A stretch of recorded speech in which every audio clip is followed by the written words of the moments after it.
I love these Listen Bitch cards. The introduction to them, because it says affirmation cards to remind you who the fuck you are. And it says, sometimes even the strongest people need some uplifting. Use these 50 affirmation cards to remind you of what you're capable of and the love that you fucking deserve. Read them slowly, repeat them out loud, and then carry on like the legend that you are. I love these. Sorry to get on here so late. I just need to take some time for myself. I was kind of feeling a little down and disappointed, which is kind of easy to do around this time of year, considering that I don't really have many people to spend the holiday with. I did get half invited to go with a friend, but that didn't really fall through because I kind of already figured it would be the case, because they're not really like, sorry, yeah, but so we're just here hanging out with my boys, just chilling. Took a nice long nap after doing some cleaning and stuff like that. So I'd like to say, despite what you might be going through, keep it up. Despite what you might be feeling, keep it up. Don't allow your negative thoughts or feelings to hinder what you have to get done, or what even you want to do, right?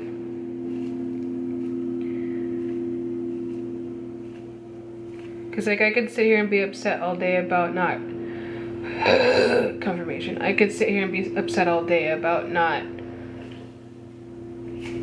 going with this friend or like spending time with family, but it doesn't really serve me at this time, because whatever is meant to be is meant to be. So I'm not here to force anything. I'm not here to push anything on anyone. And you know, I feel like if they really wanted to, they would. So that's just me.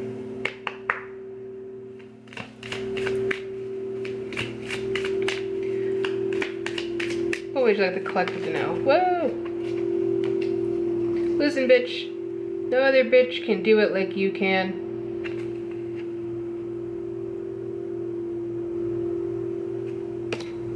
No other bitch can do it like you can. Like I said, despite how you might be feeling or what you might be going through, I can understand it's a very frustrating and or sad time for some people who don't get to spend the time with anyone during the holiday.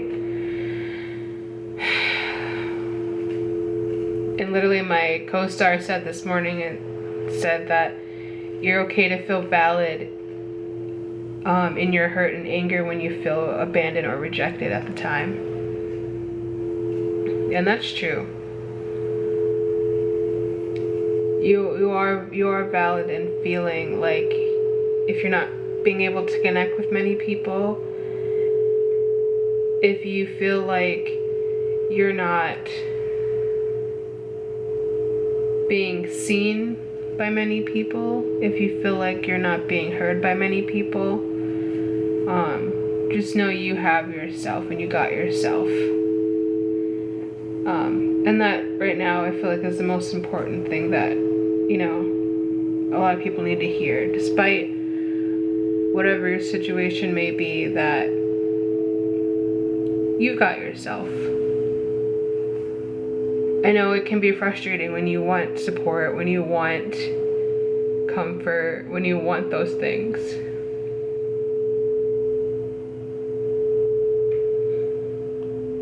Because you deserve those things. You deserve to have a place to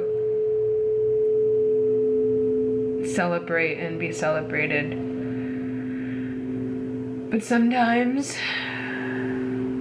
you have to be the one to do it for yourself. So it can be a little lonely, but you're not alone, right?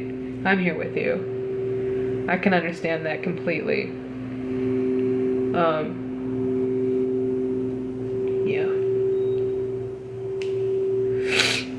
So like I said, it's okay to feel valid in your hurt and your anger during this time if you do feel like you're just a little bit out of place, or you're just not connecting with people or places or things the way that you wanted to. And it doesn't make you any less than or weaker. It just means that you're acknowledging how you're feeling, that you're acknowledging and accepting, you know what, like even if I do have to spend this time alone, I'm grateful to have it, because there might not be a lot of time in the future where I get to do that as much, or I'll be more busy in the future, or I'll, you know, whatever it is. Like, it's okay to feel the feelings, but it's also okay to not let it overtake you to the point where you feel like it's you and your fault.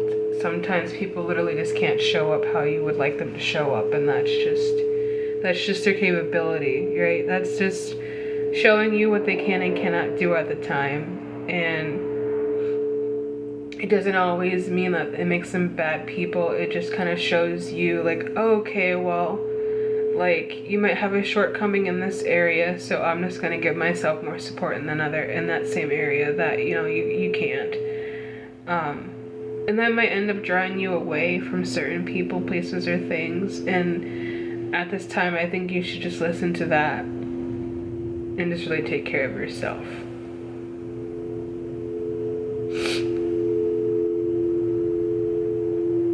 I think sometimes when we do ask for comfort, I think people take it as a different kind of thing. And sometimes you just need a hug. Sometimes you just need somebody to talk to. Sometimes you just need somebody to listen to you without the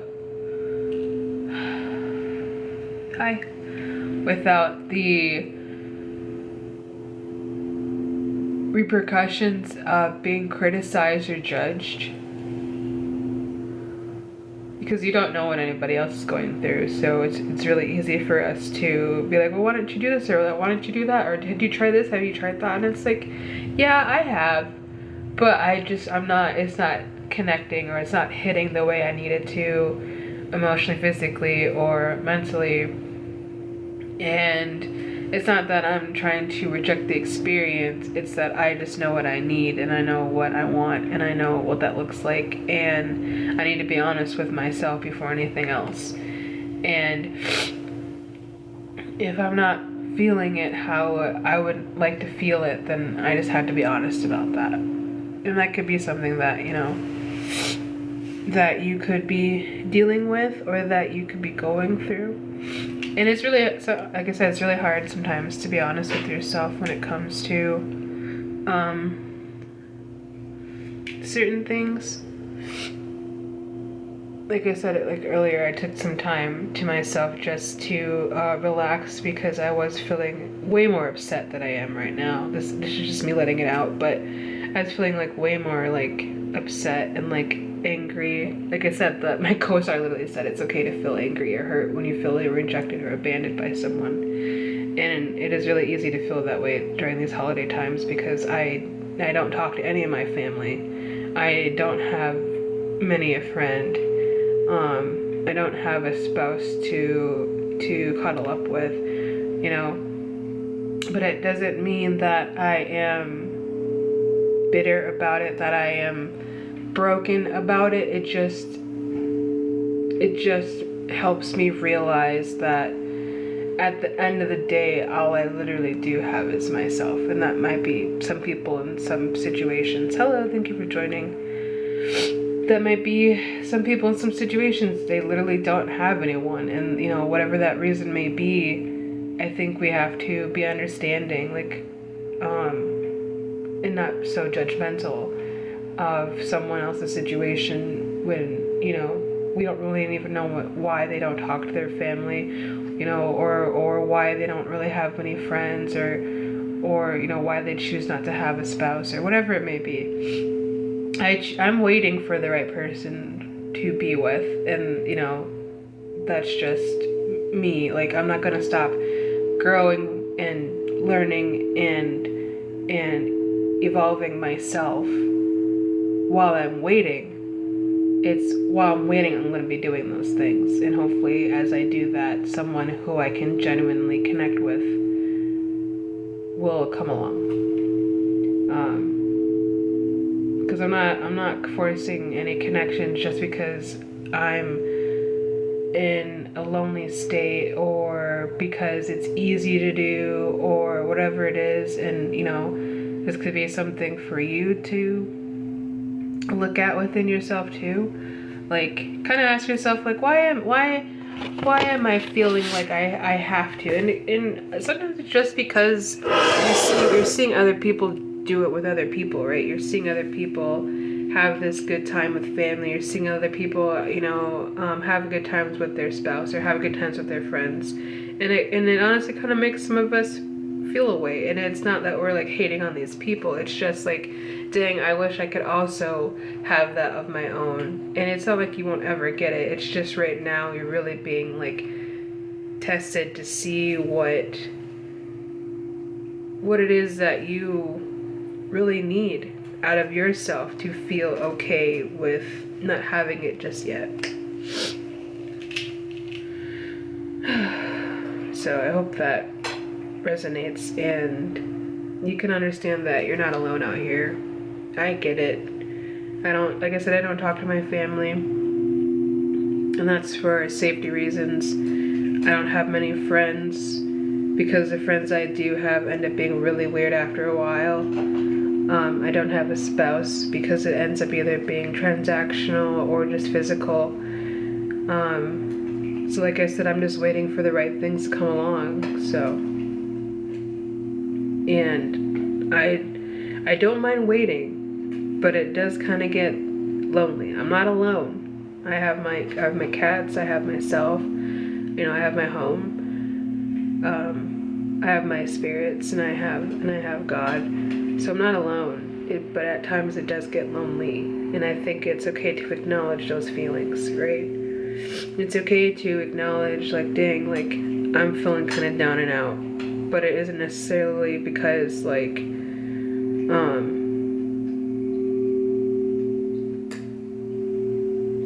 it isn't necessarily because I don't have. It's more like, I wish I could experience. I wish that it were a little easier to make the connections that I would like to have. I wish it were a little bit more, less transactional and more emotionally inclined, more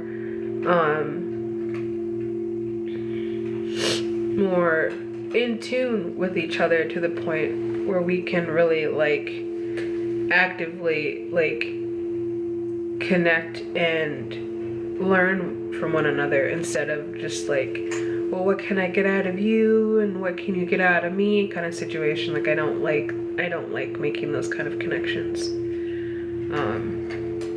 So yeah, like I said, the first card was no other bitch can do it like you do. And that's true. No one can do the things that you do like you do them, right? Only you can do what you do like you do them. Only you can really be the one who can be there for yourself unconditionally, despite whatever is happening around you, right? Like I said before, it doesn't make people who don't show up the way you would like them to be bad people. It just is showing you what they're capable of at the time. And sometimes we do want the things right then and there, and that's okay to want. But we also have to acknowledge when people literally cannot give, when they do make those false promises, or do make those half-ass exchanges, or whatever it is they feel like they're contributing to you to make you feel better, instead of literally asking you, hey, what can I do to make you feel better? What can I do to help you? What can I do to support you? Instead of assuming based on what they've either done for other people, or situations and give you that same kind of energy, because not everybody is the same. Not everybody needs the same thing, wants the same thing, or will do the same thing. So you have to understand that different people need, was it different strokes for different folks? Yes. Like, you're gonna meet a bunch of different people, or you have met a bunch of different people that are going to need different types of energy from you, need different types of different comfort from you. And honestly, in my experience, it seems like everybody has been either too giving to the point where they expect me to act away with them. Like, oh, I gave you this, so I just thought you'd be cool and that we'd be da-da-da-da-da. Or I did this for you, so I thought, you know, da-da-da-da. And it's like, okay, so you're doing something with the intention of me acting a certain type of way that pleases you, in a way that is beneficial for you, but you're not really listening to what I need. Or you're giving me something with the intention of me giving you praise because that's what you feel like you need to receive in order to feel good about the things that you have done for me, instead of literally doing what I am trying to ask you to do.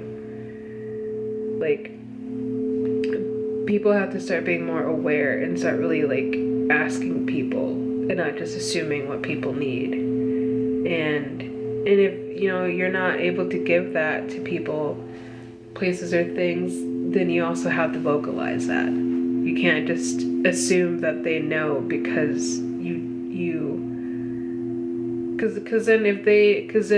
you can't assume if they know, because if they did know that you weren't going to give them something that they had been asking for, then I don't think they would have tried to waste their time trying to figure out when that was going to be, right? And I know I don't like doing that. I don't like having to assume when you're going to be able to comfort me, when you're able to give me an ear, when you're able to support me. I don't want to have to like figure that out. Either you will or you won't. Either you do or you don't. And that doesn't mean I'm ungrateful for the experience that I have with you. It just means that I'm telling you what you're trying to give me isn't exactly what I need right now. Or what you're doing for me isn't exactly what I need right now.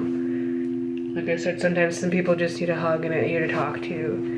And, you know, it's great and grand to have the things like money or like, or material, whatever it is. But at the end of the day, I feel like we just forget about what we really, really, really need during the holiday time. And that's just home. A lot of people just need home. A lot of people just need home. Like, it never really mattered about the gifts and stuff. It just reminded me, like, when I was a teenager and, see, for multiple reasons I don't talk to my mom, but, she had left me and my little brother one winter break to go out of town, with one of her boyfriends at the time. And it was a 2-week break. We were there by ourselves. I think I was like 15, 16, and he was like 13. So, you know, maybe she just assumed because, you know, we could just run to our friend's house, or like I was old enough to take care of the household, that, you know, it'd be fine for us. And she had to also left that morning without telling anyone until the day she was leaving. So my brother's dad didn't know, and he lived like 2 hours away from us, and my granny didn't know until like, I think the same time. And they had stopped by and came to see us, but it just reminded me of that Christmas, like how like we literally were just in the house alone as kids, and we all we had was you know, our dog and our video games and our TV and stuff. So it was just like, you know, it was just that. And that's what, I guess that's how I'm kind of feeling now. It's like that all over again. And that's what makes me like upset and sad. And that's probably why my co-star said that, like, it's okay to feel that way. Angry and hurt by feeling abandoned or rejected by people, or you know, someone that you care about, because it just brings me back to that time where Like, I was left alone, and put on responsibility of me to take care of my little brother. Again, for like 2 weeks, had no contact with her really, and it just didn't feel like Christmas. It didn't feel like the holidays. It didn't feel like home. And that makes me so sad for like the younger me, because like at the time I was like, oh yeah, great, she's gone. Like, we don't have to worry about getting yelled at. We don't have to worry about getting hit on. We don't have to worry about any of these things. But like, in the reality of the situation, like, it does make me upset because our parents stepped out on us for a man to go do whatever she was doing while we were just sitting in the house for the holiday. And it's like, dang, like it does suck, like, really not having that like home for the holiday. And I think a lot of people have been missing that extremely, but that I can understand the loneliness in that, but I just want you to let you know that you're not alone in feeling that way. You're not alone in feeling frustrated. You're not alone in feeling isolated. You're not alone in feeling any of the feelings that you do feel, because they're very valid. And like I said, that happened when I was like 16. I'm like 30 something right now, and it still bothers me, because it's like, how could you leave your kids alone around the holiday time and not let anybody else outside of that house know until the day of your leaving?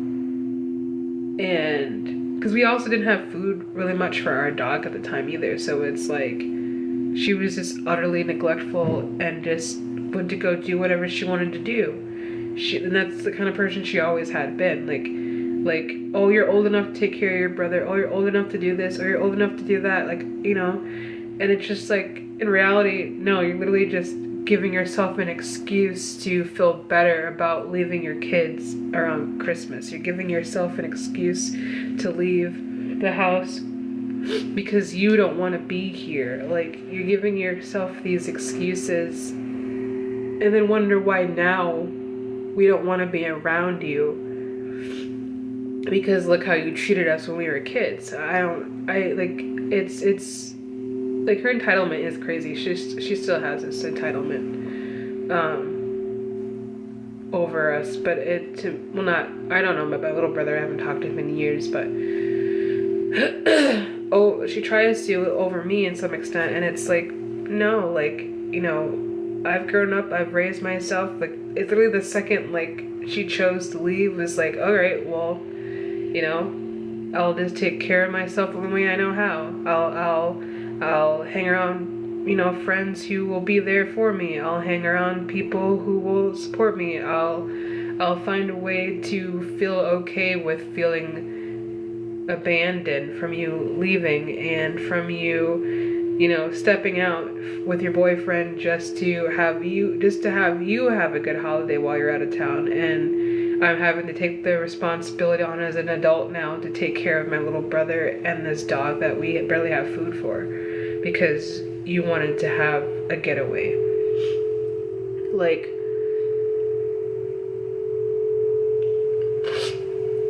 and then it comes back when, you know, we're older, saying that she never did this and that she never did that, and it's just like, yeah.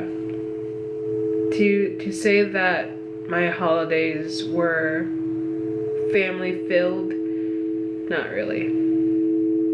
I would say maybe up until like 10 or 11, but like after that it was very much, you know, like, you're on your own, like, here's a gift or two, and then you go to your room, and then you just, you know, you're there for the rest of the day, or the rest of the time, whatever time you have, and then, you know, you just hang out in your room all day. You know, I wouldn't spend time with my parents as much. My stepdad, you know, tried to be as emotionally involved as he could, but I also think with the relationship he had with my mom, that, you know, me and him didn't really get along to a certain extent, and that kind of just like hurt our relationship, because there would be times when he would like yell at me being like, oh, you're just like her, you're just, you know, doing the same thing she does, da da da da, and confirmation. And I'm just like, I'm like excuse me. And then I would like tell him like, well, no, because like she's over here calling you the craziest names, and like, you know, you complain about her taking your money, but like here you are still like, you know, giving to her because you quote unquote love her so much, like, you know. And I wouldn't say all that to him, but like, you know, I would tell him enough, and then, you know, he'd yell back at me being like, oh, you're just like her, you're just like her. And I've heard that so much, even from my grandmother, like her mom, like, you're just like her, you're just like her. And it's like, literally, how? When I have set boundaries, when I have not stood up for the bullshit, when I don't like lying, when I've gotten popped in the mouth for even telling the truth. Like, I would never, if I had kids, hit my kids because I don't like what they had to say to me. I would never yell at my kids when I didn't agree with whatever they had to say to me. I would, like, the way that she raised us was just out of line, and the way she acted outside of the house was a completely different person. And that's what I think people did not recognize a lot of the time. Or if they did, they wouldn't say anything to her because she'd later on like throw a fit about it. She'd, you know, tell us that, well, we shouldn't talk to them because they're talking stuff about her, or, you know, they're just trying to get in our business, da da da da. And again, this is all when I'm a kid. So imagine like growing up with that your entire life, and then having the opportunity when she's finally gone, not realizing the impact that had on you as a kid, and you have the space to just be and like enjoy it and be at peace. Like, that's how I feel now. Like, I'm enjoying my time, I'm enjoying my peace, I'm enjoying the quiet, but that doesn't mean that at times it doesn't get lonely. That doesn't mean at times that it doesn't get hard to have to realize that the household I grew up in was not the safe space I thought it was not the environment that I thought I was supposed to be in. And I think a lot of us end up kind of sitting with that when we do spend these times alone, because it just makes you kind of wish things could be different, right? And, you know, you're valid in feeling that way. I totally understand it. But I think it's also more of a time to be grateful for what we do have, because not a lot of people even have peace. Not a lot of people have a home to stay in. Not a lot of people have pets to hang out with. And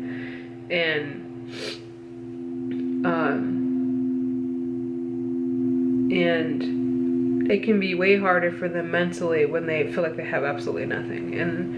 And like I said, if I know I feel this way having what I have, I'm pretty sure the people who have less feel way worse. And that's why we have to just be grateful for what we do have and what we can maintain. And what we've honestly built ourselves out of these toxic situations with these households of families who were very neglectful and very just like, here, take your thing and go to your room and just, you know, spend your time in there. Like, I don't think people really understand. Like, I've had people like sympathize with me, but it kind of comes from a place of pity. And I can feel it. It's like, oh, like, I didn't know you had to go through that. I didn't know you ever had to like deal with that, and I just feel so bad for you. And it's like, I don't want you to feel bad for me. I'm just telling you my experience. Like, I'm pretty sure like a lot of people don't want them to pity them in the sense of, oh, I'm gonna do this for you because no one else will do it for you, and if no one else will do it for you, then you'll have nothing. Like, I don't like that, because you'll still have something because you get something from doing it yourself as well. And it kind of like pushes away what you do work for, in a sense. Like like I said, it's not like you're being ungrateful for what they give you in their support, but sometimes people come from a different mindset or place, thinking that because you don't have this, and if I give you this, this will make you feel 10 times better, and if it doesn't, then you're ungrateful for not being able to receive it how I want you to receive it. And those kind of people you kind of you have to be mindful of, you have to be aware of, because if you're, like I said, doing it out of your ego, then you're not really doing it out of love, right? If you're not taking the time to just do it without receiving praise, if you're not taking the time to do it without receiving thanks, then sometimes you may not be doing it for the right reasons. Like I said, like, I don't come on here for messages just to receive praise or thanks or gifts or whatever it may be. I come on here because I want to. I come on here because sometimes I need to. I need to talk to somebody. I need to just share my own thoughts, to connect with people who could be going through similar situations. Like, it's a free space, right? But people also have to be mindful about their intentions. Everything has an intention behind it. Everything has a reasoning, some of the time, behind it. And if you're not being intentional about the things that you're doing, then you shouldn't be doing them. If you're not being wholehearted with the things that you're doing, then you shouldn't be doing it. And I don't say that within the, again, like, of these people or myself being ungrateful. It's, you're putting your energy towards something in order to receive something back. That is your mindset. If you're trying to do something with a good intent, your intention shouldn't be receiving it all. You put towards something just to put towards it because you want to. You do something towards something because that's what you want to do. Because it starts to feel forced after that. It's, well, I did this for them and I gave them that, and I just thought if I kept doing that and doing that and doing that, that I would receive something back from this person. And that's not always the case. And then you start to feel jaded, and you start to feel like you're questioning your own motives. And that's because you're doing it out of a place of ego. You're not doing it out of a place of love. You're not doing it out of a place of care. You're doing it to see if you keep doing what you're doing, that you'll get the results that you want. But you're not being mindful of what the person wants. You're not asking the person, what do you need? What do you want? What can I help you with? And if you're not, and again, if you're doing that with the intention of receiving something back from them, then you gotta kind of stop yourself and say, okay, well, maybe I'm not really in the headspace to give to them if I'm intending for them to give something to me back. But people can say all day, like, oh, I wasn't expecting anything back. I wasn't, trying to make you feel like you had to give anything to me if I give you this. And they can say that, but then later on you'll find out, oh, you did this with the intention of possibly having me be persuaded in a way that you would like me to in your favor. Well, then aren't you kind of lying about why you're doing what you're doing then? Like, I had this conversation with someone yesterday. You have to put your real intentions out there. Hey, I'm doing this because so and so. I want to do this for you because da da da da da. But if you're doing it with the intent of, or the mask of, because you don't have, because I'm a friend, whatever it is, and their real intention is to be something else, do something else, then they're not doing it for the right reasons, and you have to be mindful of that. Like, and it's okay to, like, talk to them about that too. Like, hey, like, I know that you might be doing this with that intention, but I'm letting you know that you shouldn't be doing that, because then it's mixing up your real motives and with your intention. If your intention is to do this because you want to do it, then go ahead. But if behind that intention you expect something in return, physical, emotional, whatever it may be, then you might not be doing it exactly for the right reasons, because you're requesting praise, you're requesting time, you're requesting energy that you don't even know if I have to give, that you don't even know if I have to put out to you right now. Like, and, you know, having those conversations, I feel like are open and okay to have, because if you're not really communicating to other people what you really need, how are they gonna know? Like I said, closed mouths don't get fed, and I talk a lot. I have to let people know off the bat what I need. I let them know what I want. I let them know what it looks like. I let them know what it feels like. And some people might find it annoying, and that's okay, but I rather be vocal than not vocal at all. Because when I wasn't vocal in my past about certain things, like I said with the whole holiday situation and my mom, like, if I had known, it would have had affected me now and made me realize how sad it was that she left us on the holidays for 2 weeks just to go out of town with her boyfriend. And at the time, it was like no big deal to me because I was like, okay, she's out of the house, great, grand, like fantastic. Then, you know, I think I would have looked at it differently. I would have told her like, hey, maybe you should stay with your kids during the holiday time. Maybe you should, you know, take your kids out of town with you. Like, you know, it was very much, well, you're on vacation, I'm going out of town and going on vacation. Like, it really much was that. And like I said, like, who leaves their kids on a holiday? Like, her.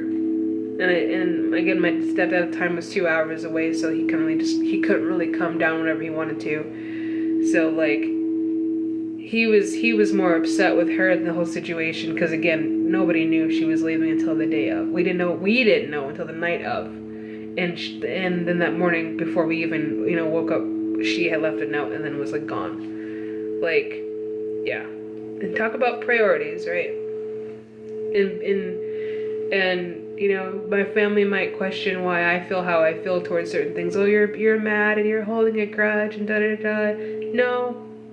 It's me now realizing that the woman who called herself our mother did not want to be a mother. She wanted to have kids, to have money and stability, but then not take care of the kids. Because the majority of the time, we spent a lot of time with my stepdad. Like, I didn't really spend like any personal time with her unless it was her randomly taking us out to like a movie or like taking us out to go eat. Like, other than that, we were very much separated in our house. Like, and that's a whole other dynamic that like ended up ruining the whole household later on. But I think it just had to happen because there was, like I said, there were a lot of other things happening that shouldn't have been happening, that we had to deal with as kids. That we had to emotionally prepare ourselves every day, whether or not, you know, we were going to get yelled at just for walking around or just for being in her space, or and like I said, like, granted, we were barely around her at that time. Like, you know, I think the most of the time we did spend with her was around the time when my dad had left her and I should say separated, and they, you know, he moved out and stuff like that. Like, but even then, like, she had boyfriends, even his family living with us. It was a whole other thing, and she wasn't working, and we lost our house, like, you know, and again, nobody really knew what was going on because she wasn't saying anything. She was keeping it secret. She was doing whatever she wanted to do, expecting people just to be there and help her out.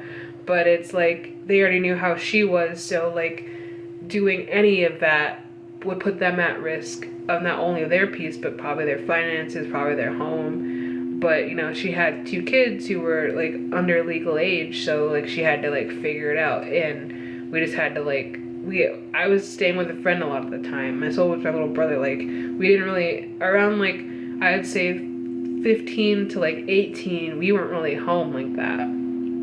We weren't really home. He was at his friend's house, I was at my friend's house, like, and she was out doing whatever she was doing. Like, we weren't really home like that. And that just shows me more as I got older, like, there was never really a home to even have a holiday in.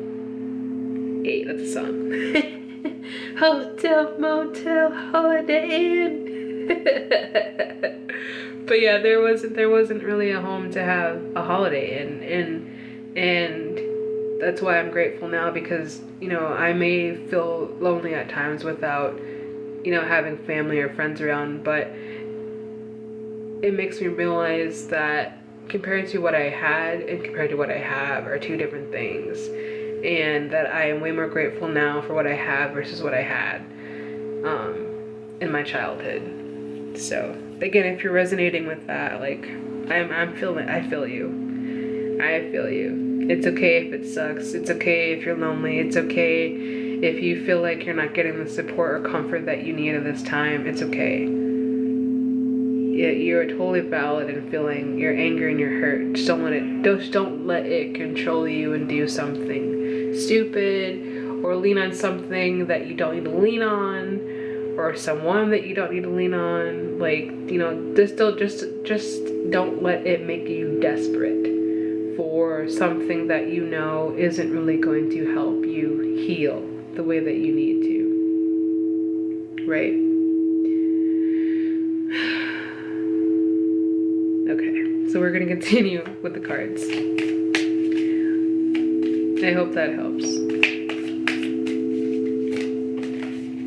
Oh, we got two. All right, listen, bitch. Imagine how good it'll feel when you're done. Keep going. Yeah, like I said, like, it's okay to kind of feel down and out right now. It's okay to feel that loneliness. It's okay to feel that that lack of comfort. It's okay to feel those negative feelings around this time, because I think a lot of people are starting to wake up to the fact that, you know, their family isn't a functional family, their family isn't a safe family, their family isn't a respectful family, you know, whatever it may be. And it kind of just pushes you away emotionally, physically, spiritually, and mentally, to want to find a space where you feel at peace, where you feel accepted, where you feel like you can connect. And sometimes that space is just with yourself. Confirmation. Sometimes that space is just with yourself and God. Like, he's got you no matter what. He sees, he hears, he feels, he understands. You know, all he's just asking is don't be mad at him about it, but also don't hold on to the anger from these people about it, because, you know, there are better things despite what you may feel. And it might seem impossible to even see that sometimes, but I think you have to, like I said, imagine how good you'll feel when you're done. You have to imagine that this isn't the life that you're meant to live. It's just a stage in it. And the chapter's closing. That's why I think a lot of emotions could be coming up and are coming up, because a lot of things wanted to keep you down, keep you depressed, keep you sad, keep you in a negative mindset, to make you feel like your progress wasn't your progress, to make you feel like you weren't growing, to make you feel like you weren't listening to yourself, to make you feel like you weren't connecting enough with yourself to understand, well, if I still feel like this way, then I haven't grown. That's not true, because the way you feel now is completely different. You're just acknowledging how you felt back then, right? You're just acknowledging that, dang, I actually was sad that I didn't get to have that holiday with family. I actually was sad that, you know, I came from a broken household and now this is a result of it. I actually was sad about all those things, and that I deserve to have better because I didn't deserve to have less, right? I hope that resonates. But yeah.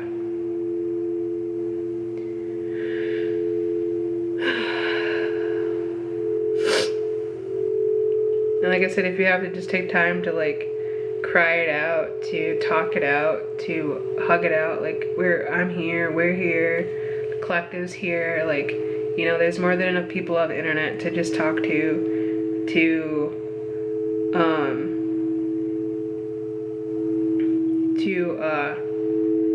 embrace at the time. There's more than enough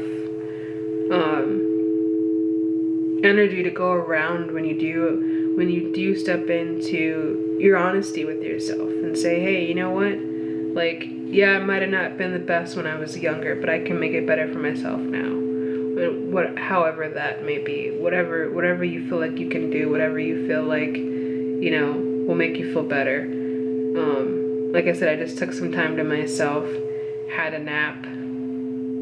I might journal about it later just to get those thoughts out, because, you know, they don't serve me at this time, and really just reflect on the differences between now and then, and understand that it kind of did make me sad that I was excited that she left the house for 2 weeks, but it also made me sadder because she left the house for 2 weeks around the holidays. And I wasn't the only one she was leaving, it was my little brother.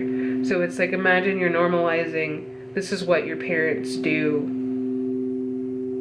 instead of taking care of their kids. Like, he was 13, 12, like, young teenager. And I'm having to look after him, 16-year-old me.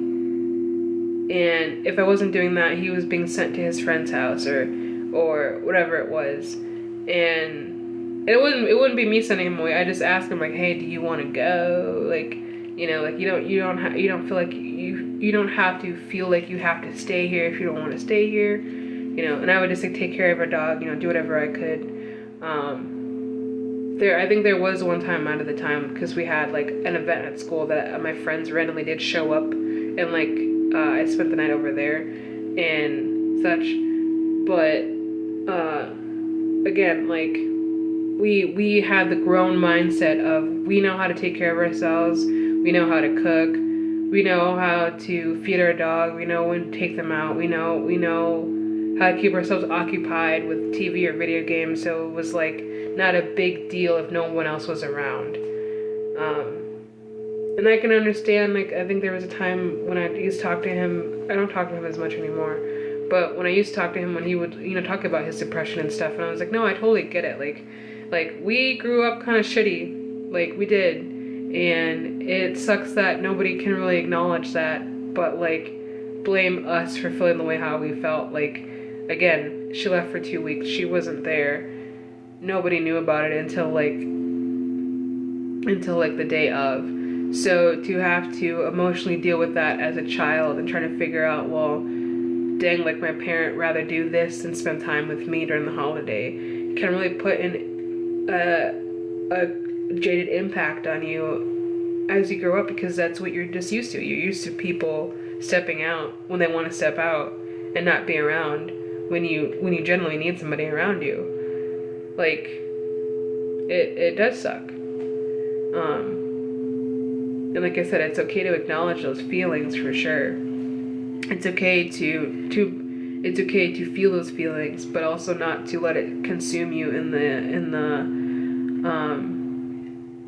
sense of dread and making it feel like it's your fault this happened to you because you weren't good enough to spend time with or put the effort towards or whatever it is. That's false.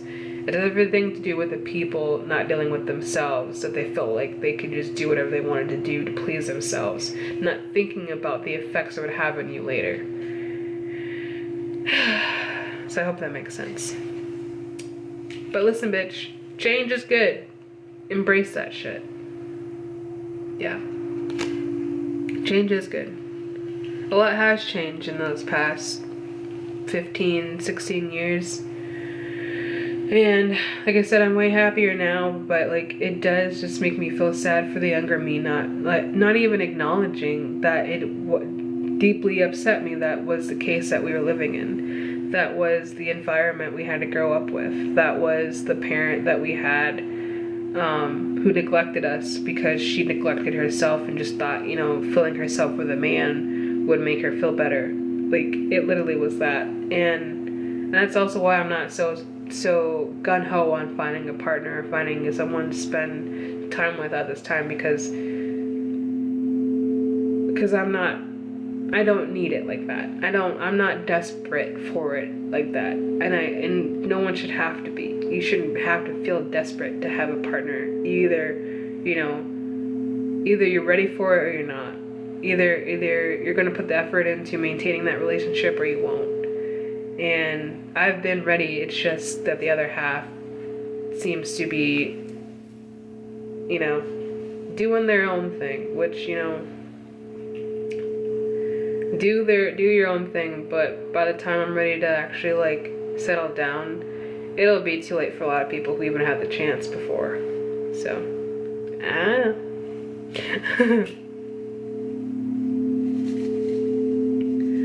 What other cards can we pull for them, Spirit? Ooh, that's a lot.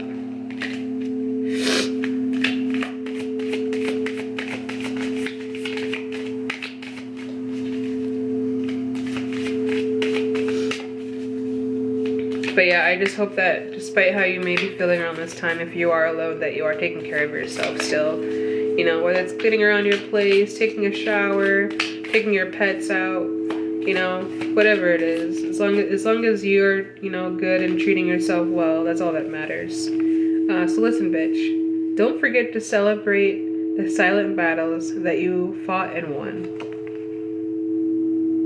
Yeah. Exactly. I think it's, like I said, really easy for us to dwell on what we don't have or dwell on what we've gone through, or even just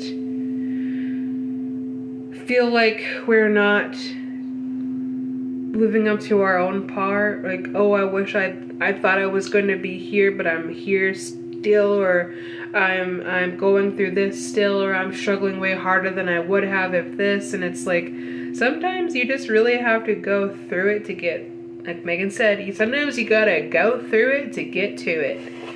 I may be going through it, but I'm gonna get through it. Like, yeah. So, like it says, don't forget to celebrate those silent battles. Like, those times that, you know, you were, like, in your rooms crying by yourself. Or you may have had times where you might have lashed out, or, you know, it's important to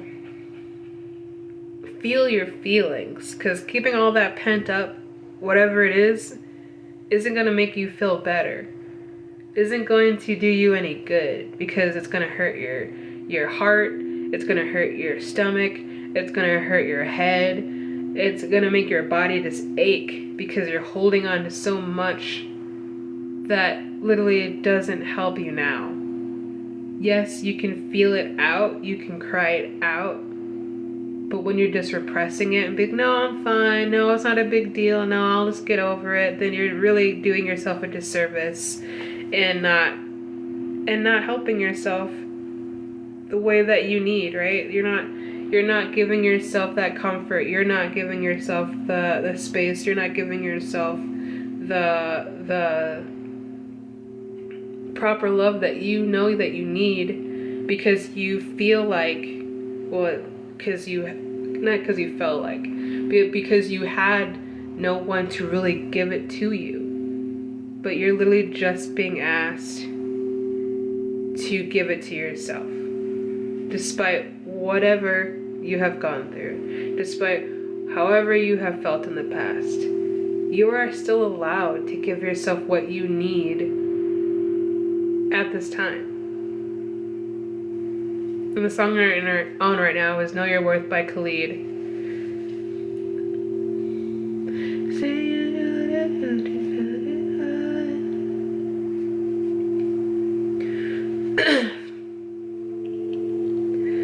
Someone who loves you at your worst. Gotta keep your head up. Gotta keep your head up. Gotta keep it up. Yeah. Find someone who loves you at your worst. I love this song. Alright. Listen, bitch, you are tougher than your toughest day. Yeah, like I said, you might be going through it. You might be crying. Let yourself cry. Let yourself feel your feelings, but it does not define the end of the road for you. It doesn't define your next steps after it. We all have to let go of anything and everything that we are literally not meant to carry with us into this next phase of life. The cycle has ended. You just have to feel it out. You just have to honor yourself. You just have to acknowledge yourself. You have to accept, yes, you're right. I didn't get what I needed. I didn't get what I wanted. I didn't have those connections that I thought I was gonna have. So now what can I do for myself? What does that look like? What does that feel like? Where do I feel like I need to be heard? Where do I feel like I need to be felt?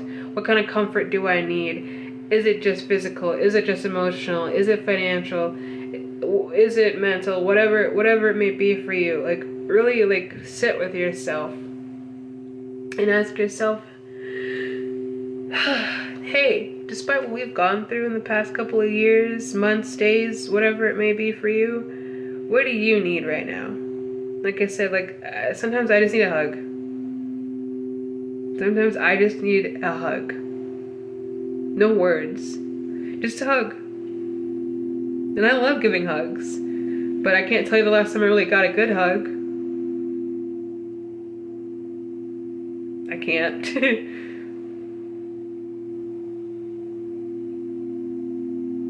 And that makes me sad. Because that just shows, like, how willing I am, ready and able for everybody else. But then it also just helps me recognize that they're not capable how I am to just give. So, give it to myself because that's all I know how to do right now.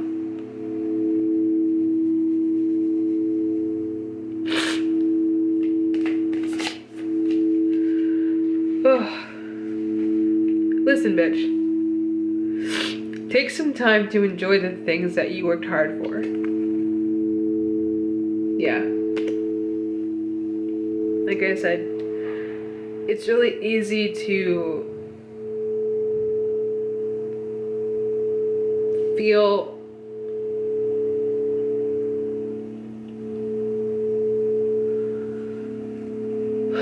lonely, feel like no one can understand you, like no one cares about you if you're not really around anyone, if you're not really like celebrating with anyone. But take some time to enjoy the things that you worked hard for. You worked hard for a lot. You've done a lot. You've built a lot. You've in all that time, you've really asked for nothing. You really asked for just people to show up and, you know. How are you Hi. doing? How are you doing? Hello. How's it going? Hmm?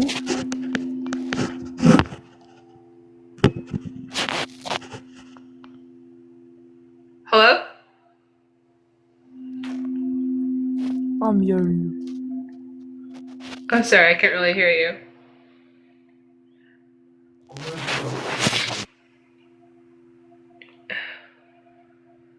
And the card on the bottom is, you are in control, you are in control, you are in control, you are in control. And you are in control of your emotions and everything, but you may not be in control of your circumstances. You may not be in control of how people move around you, but you're in enough control to recognize that, hey, what I'm receiving right now isn't exactly what I needed. And what I'm ready to receive is way much more greater than what I could even think about.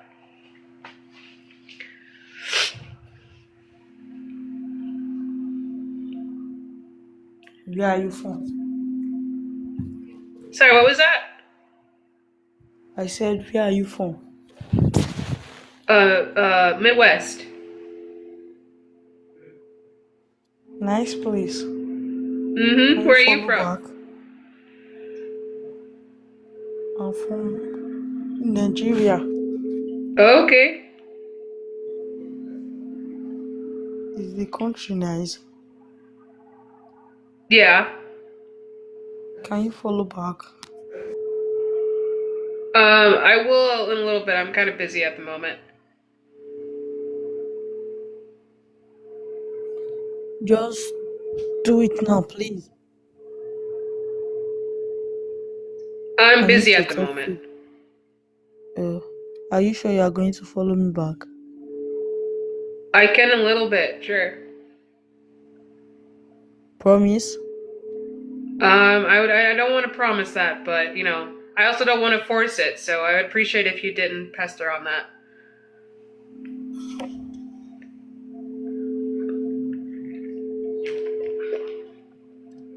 Do you have a Do you have a child?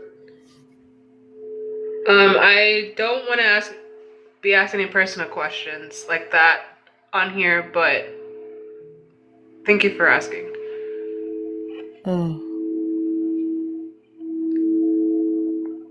I asked because you are alone.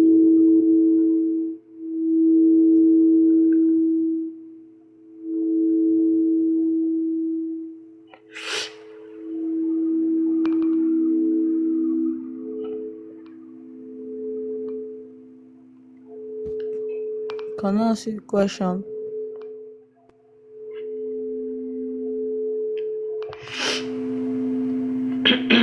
Sorry. Someone decided to be a little weird in the chat, so we had to handle that. Thank you for joining. Sorry, but when you start asking me very particular personal questions and I don't know you, you gotta back up. You gotta back up.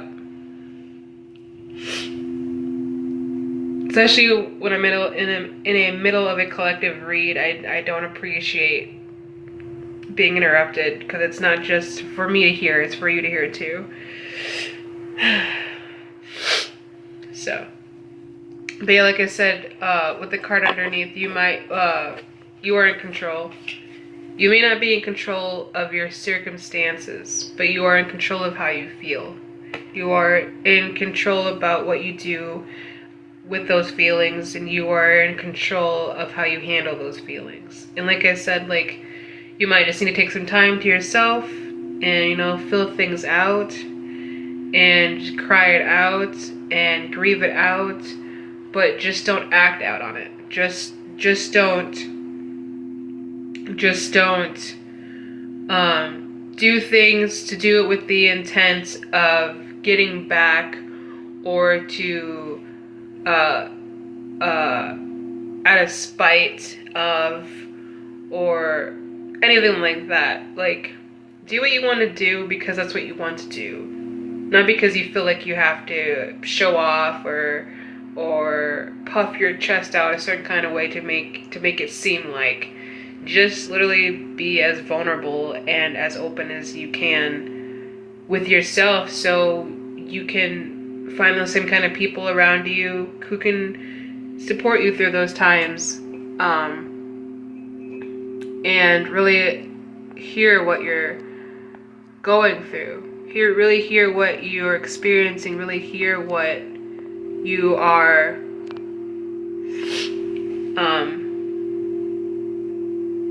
trying to achieve, really. So,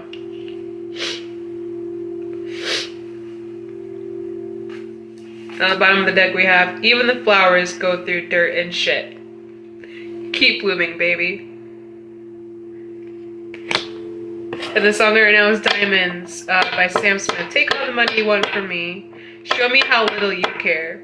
I'm telling you, some people just want to take your energy, your time, your space, your peace, just to make them feel like they're doing something either to you, but in reality, you're just filling out the motions of what you've been holding on to.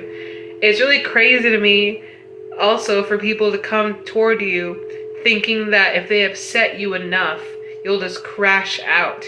You'll just want to swing on them. You'll just want to yell at them. You're going to want to do whatever to them. And it's like, literally, bitch, I don't have the energy or the time to even fuck with you. But you seem to have all the time in the day to want to fuck with me about some weird shit, talk some weird shit, be a weird bitch. That's a whole other, you got other kinds of time. What up, Joker? You got other types of time to be doing all of that. And it's like, meanwhile, I'm over here trying to go through the motions and heal and do the opposite of what you're trying to egg out of me. And they're just wasting their energy and their time and their resources thinking that the second you're down and out, you're done. And that's literally not the case, bitch. People are allowed to cry about how they feel. People are allowed to voice about how they feel. People are allowed to express themselves however they need to express themselves. If you don't agree with it, then that is your prerogative. You can move along to someone else you agree with who feeds into your kind of narrative. But that, again, just shows that you're not really hearing what people are saying. You're trying to look for people who are going to agree with whatever you have going on.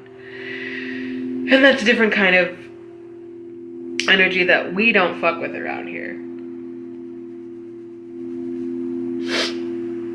So, sorry, that person before kind of like took me off a little bit. You don't get to come on my live and ask me weird personal questions and try to coerce me to follow you because you follow me back. Like, that was your choice to follow me. I don't know what this weird energy is that wants to pop up, especially from out of the country. Look, bitch. No. There's been way more than enough scammers out there. We don't need any more. Especially when we're under investigation right now. You think I want to be affiliated with anyone like that? No, thank you. So we're gonna pull some daily affirmation cards. Woo! Okay. Environment. And the song on it right now is Ego Talking. Yeah, someone, something, someplace really tried to put their ego forward when it came to the collective, and that's exactly why they got stomped on. And that's not for you to mend. That's for them to figure out why they did that. Like I was saying in the beginning, if someone's coming to you with the intention of receiving something without you being aware of it, that's predatory behavior. It's deceiving behavior.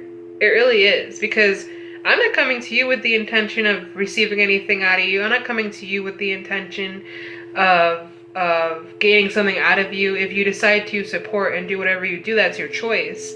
But if you're doing it with the intent of receiving anything out of me, then it sounds like you're preying on me, no? So, environment. I am excited to share the things I no longer love or need with people who will love and or need them more. Yeah, like I was saying, now is the time for you to really just let go of the things that no longer serve you, because somebody else could really use them right now. Somebody else could really take those lessons that you've already learned and really apply them to themselves right now. Like, honestly. Somebody could be taking, like, we're all each other's teachers to an extent. We're all here to teach each other a lesson so we can walk towards our blessings, yes? So if you're not learning from the experience that you had with someone and you just flip it on the person like it was them coming after you in a certain type of way, it's not going to help you out. It's your ego talking. It's you not really being aware that, oh dang, maybe I shouldn't have gone about it like this if this was really my intention, because now it looks weird that I'm doing something else, hopefully changing my intention. Like, it just jumbles up the whole connection. And that's why some connections can end up being one-sided, because you weren't coming in with the intent of having a proper connection. You were coming with the intent of of grabbing a connection, of forcing a connection, of persuading a connection, you know? And the one on right now is Good to Me by Kehlani, and I love this song. I love Kehlani. I love Kehlani. I love Kehlani.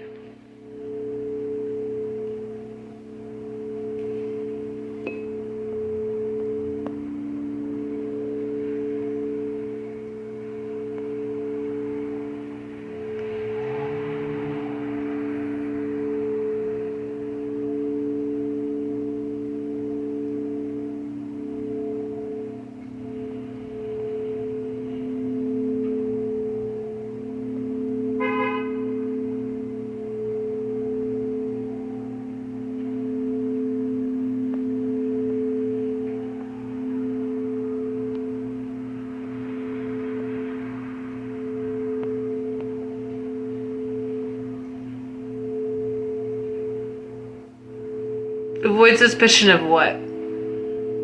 We're just talking.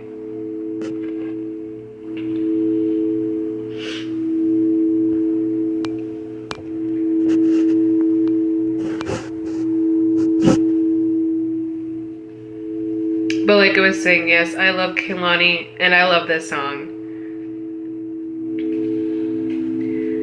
Sometimes being the person that you need for yourself is literally you being the person that you need for yourself.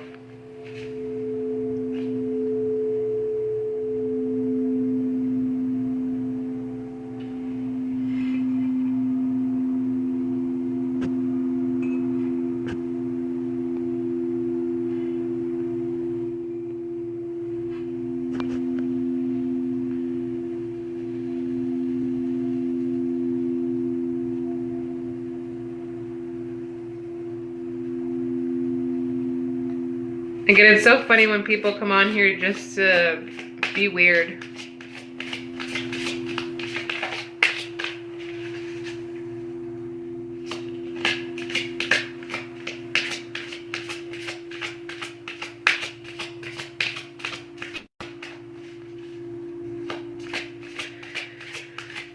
I already got a good thing with me, so...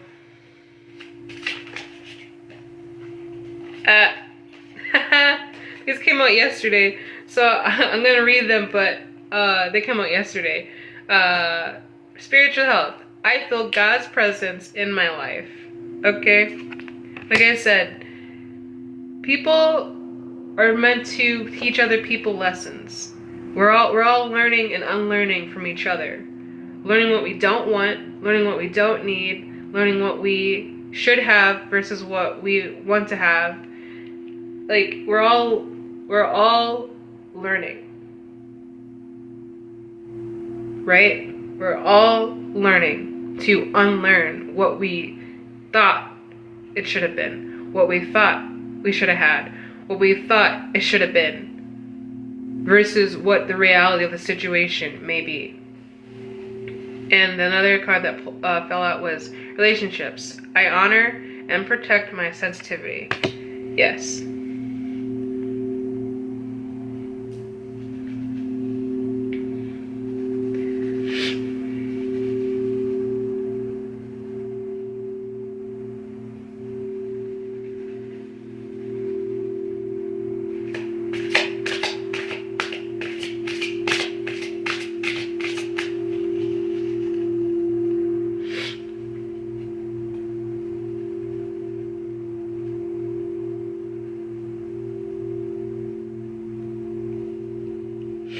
Hello. But yeah, I honor and protect my sensitivity, as you should. Because you are way more important than you may feel. You are way more important than you may feel at times. Especially around this time of year. Like I said, if you're not spending time with anyone, if you're not being surrounded by anyone, if you're not talking with anyone, you know, whatever it may be, you are able to still make those connections outside of yourself, but right now you're really just being asked to just really connect with yourself. Really honor yourself, really protect yourself, really confirmation, really hear yourself out. Because if you're coming to people, places, or things expecting them just to know what you want and need because you do this or that, it's not going to be received the way that you want it to be received, and then you're going to be questioning, well, what am I doing wrong? What is it about me? And sometimes it's nothing about you at all. Sometimes it's how you approach things. It's how you go about things. It's how you do things. And again, if you're doing something with the intention of receiving something else out of the situation versus what you are approaching with, then that's what you're going to receive, is what you approach it with. You're not going to receive the results you want to receive because your real intentions aren't being known. They're being hidden by other things that are motivating you towards said intention. Ego. A lot of ego in the air. And I know it's a lot of men, so y'all gotta chill out. Like, really.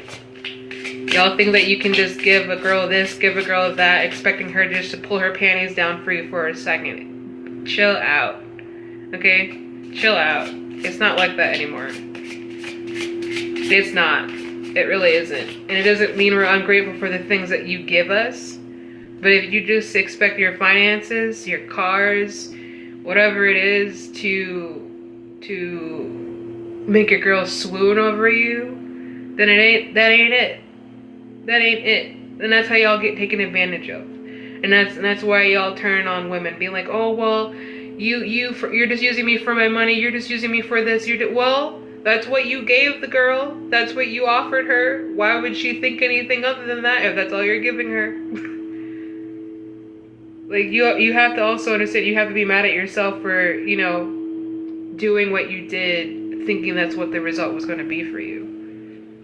And same for women. You can't just expect to sleep with somebody and them just being like, oh, they're mine now, oh, this, that. No, you decided to do what you did. You already knew what it probably was with this man, whatever it was. And so you can't necessarily be mad at him, because I also have had this experience in my past. You can't be mad at him if he doesn't want to do more than just sex because that's all you offered to him, thinking that it would get you to where you want to go, which is a relationship, whatever it may be. Like, that's not how it works anymore. You're not connecting with each other. You're trying to receive something out of each other. He's wanting to give you money to receive sex. You're giving sex to want to receive money, whatever it may be, or emotional support. Like, it doesn't work like that anymore. We're not in that same mindset. At least a good chunk of us aren't. That's why a lot of us are celibate, or not seeing anybody, or not even dating at this point. Because there's literally no point. Because even nowadays, I'm still getting approached by people with the intention of wanting to be a friend, but then in reality, wanting to be something else. You can't do that. If you want to be a friend, be a friend. But if you're throwing yourself in these romantic loops, expecting it to be this way because that's what you want, not knowing what I want, then it's not going to work out for you. It's just not. It doesn't mean that we're rejecting the possibility of it happening, but you're literally saying that you're approaching me with the intent of wanting something more when I'm not interested, or I've voiced I'm not interested, or I've said I'm not interested. And it can really hurt it can really hurt a good connection, because now we're put in this awkward situation where we have to either reject you, or just be blunt and be like, hey, this isn't what I'm looking for. I don't know why we got mixed up in the signals about what it was when I have been clear the entire time.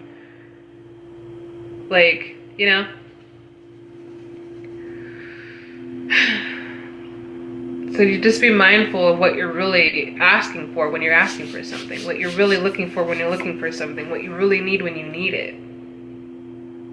But to expect someone to fulfill those needs and wants for you because you're doing and doing and doing isn't how you get it. Because you're not doing, first of all, for yourself.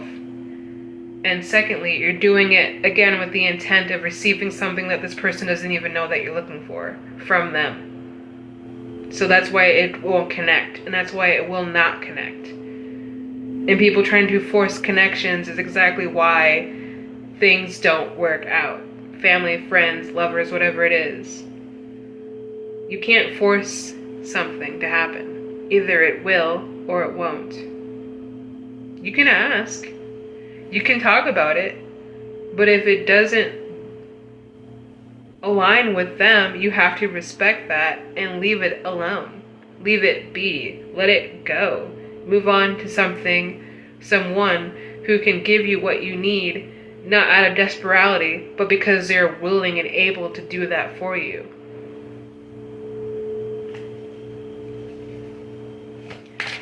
Like, I really wish people would stop.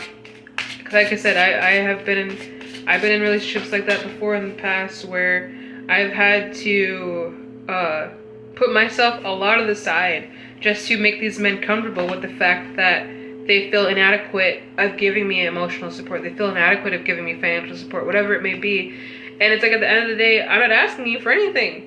Whatever you give me is your choice to give me. But if you're literally incapable of doing that, then say that.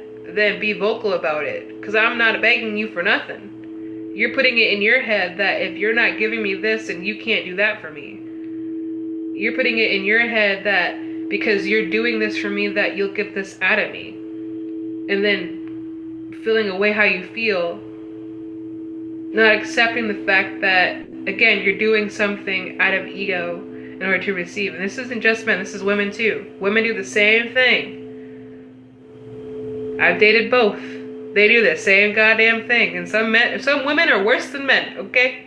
Some women are worse than men. Because they expect you just to be okay with anything they do. And the second you're not, it's a fucking fight.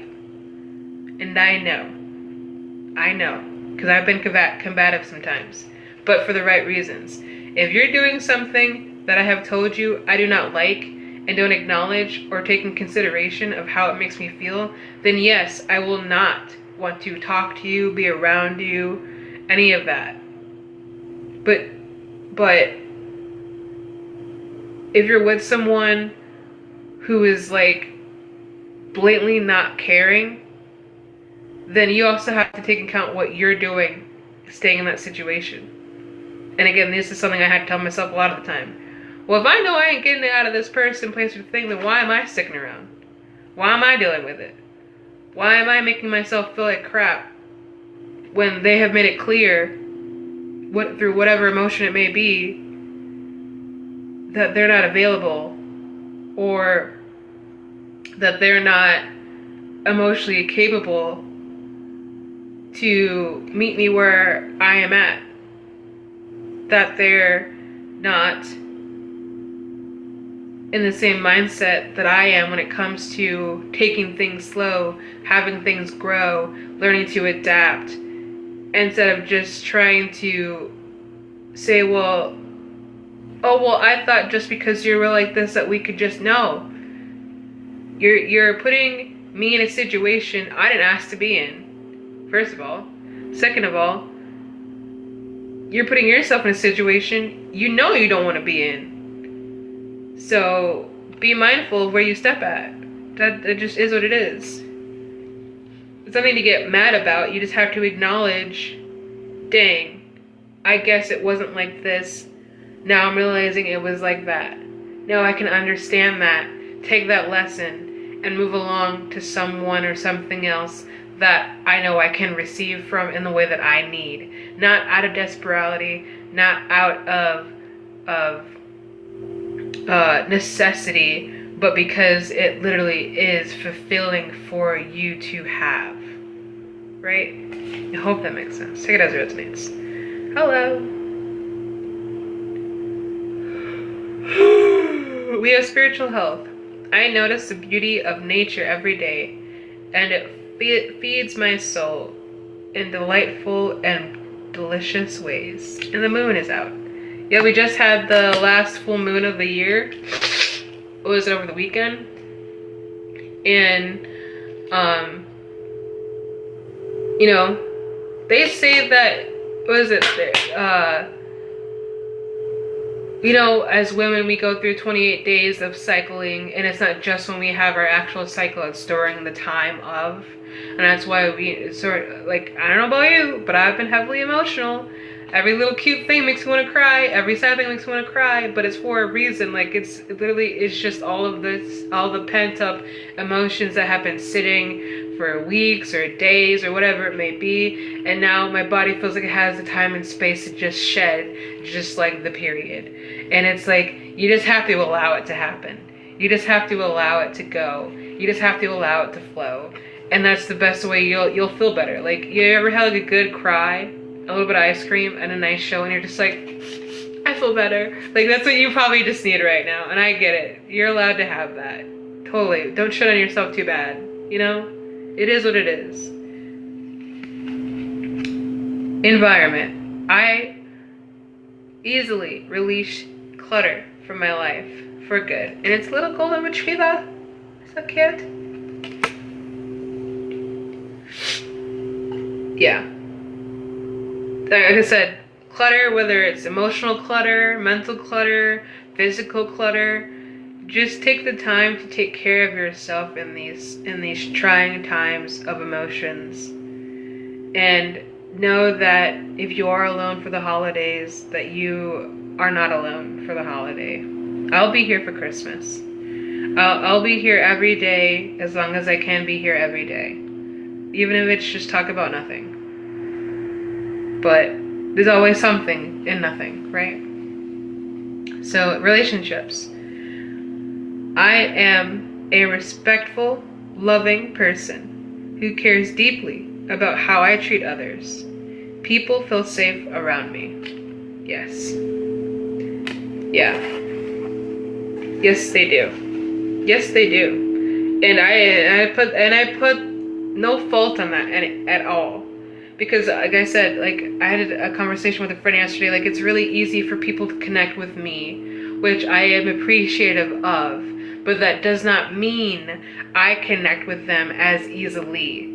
And sometimes people can feel a way about that, and I can understand that, but at the same time, they have to acknowledge their experience may not be the same experience I'm having, right? Their emotions might not be the same emotions I may be feeling, right? And same goes for me. I've been in situations where I've liked people, or I've been attracted to people, or whatever it may be, and it just doesn't, it's not mutual. And I am totally fine with that. But there are some people who do have a hard time with rejection. But I had to tell someone yesterday, like, rejection is your best protection towards redirection. Like who you see here is a version of me, yes, but it's not the whole me. So like when you know, people say they connect with me, that they vibe with me, that is totally valid and fine, but you don't know me. You haven't been around me to understand me enough to really feel how you feel about me. And that's what I understand. You know, that's what I am aware of. So that's why I am careful about the connections that I do end up making, because not everyone is on the same page when it comes to being in depth enough with themselves to understand that. And that's why some people can feel angry when they get rejected, or hurt when they get rejected. Like my co-star said, it's okay to feel that way. It's okay to feel that way, but it's all about how you handle it. It's all about how you express yourself. It's all about how you go about even being able to receive when you do have the proper comfort that you would like, when you do have the proper comfort that you've been asking for. Because it can make us feel very jaded at times, being like, oh, well, this person doesn't like me, so I must be a bad person. No, it just means that this person has been honest with you and told you, like, hey, I don't see us going anywhere, it may not work. Or we're having a toxic family dynamic and I don't feel safe here. Like, it's okay to express yourself these ways but you cannot control other people's reactions, right? You cannot dictate how they react to you when you don't want to let them down, when you don't want to upset them. That's not for you to control. But you can be honest and open about what you need to say and how you need to say it. Just be respectful about it, right? What does it say? I am a respectful and loving person who cares deeply about how I treat others. And that is the truth. I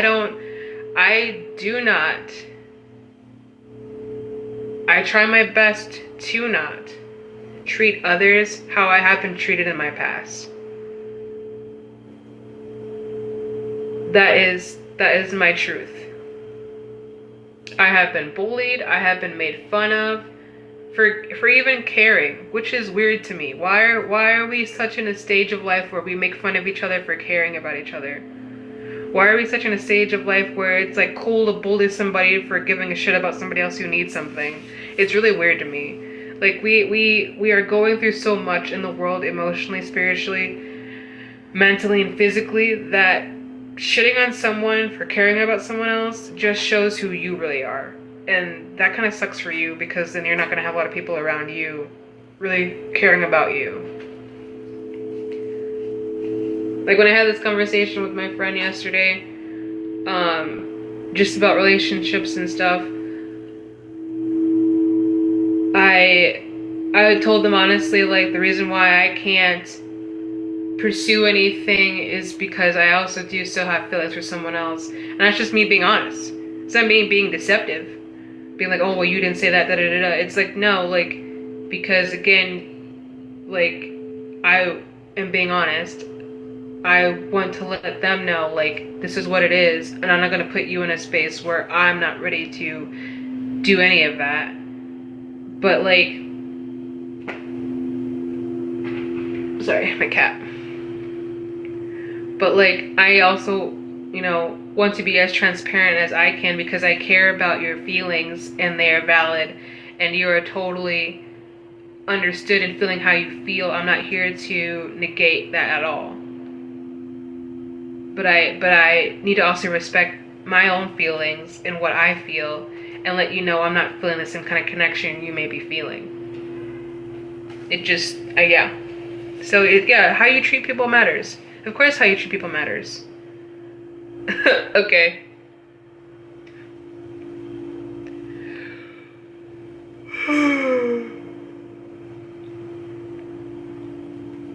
Are you saying that because of the cat ears?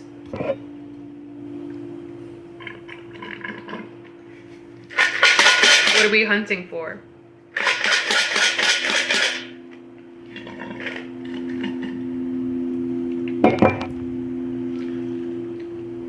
You're hunting for cat?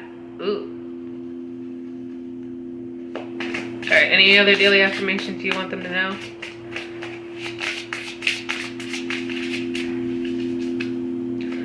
What else would you like them to know, Spirit?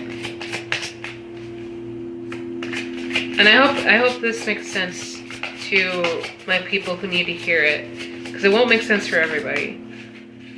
Some people really just have a hard time accepting what it is, you know? And we're not here to, like, bring bad news. It's just being transparent as possible, you know? So we have prosperity. I am on the road to financial freedom by living well within my means and saving money for a bright and secure future. Yeah. And there's a little road on the card. Yeah. Like I said, despite whatever you might be going through, you still have to make sure that you're not neglecting yourself or your needs or your wants. You know, and if you are trying to save money, like for example, if you're not giving gifts this Christmas, don't feel bad because you might be down and out. It's not about the gifts, confirmation, sorry. It's not about the gifts, it's about the energy that you put towards the events, I feel. Like, you're spending time with people you love, you're spending time with people that you care about. And if they feel that's not enough, it just sounds like they're too caught up in the material world. And they might not be the people that you want to be around during the holiday. It might feel like an obligation to give more, to do more, to be more than you're able to do right now. And you also can acknowledge that and say, hey, I may not be in this space to give to you the way that I would like to, or I might not have the finances to do what I would like to do for you right now. But I want to still spend time with you. I want to still hang out with you. I still want to, be a part of what you got going on because I care about you. And it's okay to have those open, honest conversations. Like we are such a materialistic space of a place because of capitalism that it's like we forget connection is way more important than what somebody can buy you. Connection is way more important than what somebody can financially give you at times. Does money help in some certain situations? Of course it does. But you will find out even the people who have the most money are the most miserable people you ever fucking met. I had someone in my past who did nothing but give me money because that's all he felt like he could do, and I've talked about this before. But it was not enough for me. It wasn't good enough for me. I wanted something emotional. I wanted something engaging. I wanted something loving. I wanted something endearing. And he just couldn't do that. And I wasn't forcing him. I was still showing up for him. I was still being there for him. But with all that happening, it was also an abusive relationship. It was also a power dynamic relationship. It was also an age gap relationship. So for him to tell himself, oh, because I'm doing this for her, because I'm doing that for her, that she has to be grateful, that she has to treat me well, that she has to just be at my feet. No, bitch. And I ain't. I am, we outie. We ain't in that. This was like when I was in my 20s. I'm in my 30s. We ain't on that time anymore. We are not desperate like that. We got shit to do. We got people to see, okay? To tell to yourself that, you just throw a girl a dollar, she'll just throw her panties is not how it works anymore, my guy. We're not in that era.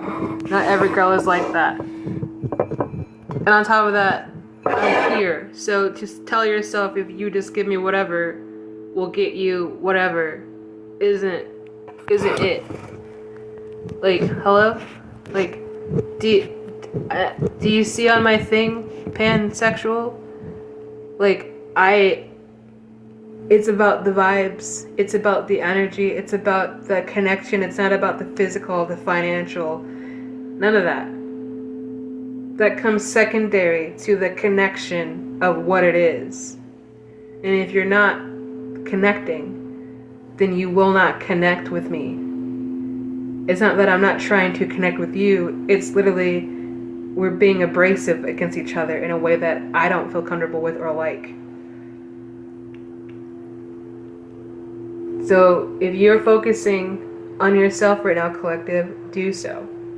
Do that. You're allowed to do that.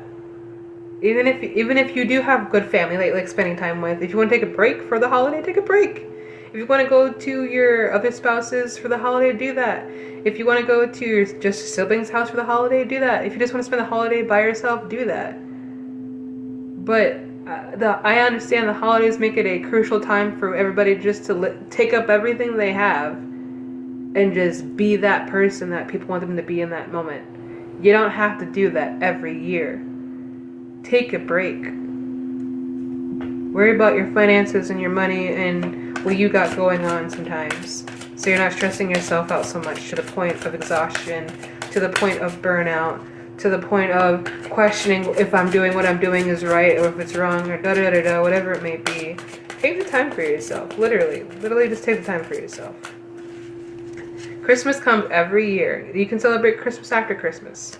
You can celebrate Christmas before Christmas. Do whatever you gotta do. Just don't leave yourself hanging, basically, is what I'm trying to say. Alright. So we have prosperity. Abundance flows into my life in surprising and miraculous ways every day. With sunflowers, yeah, because we're learning and we're growing and we're evolving. And the people that we meet along the way are also doing the same thing with us.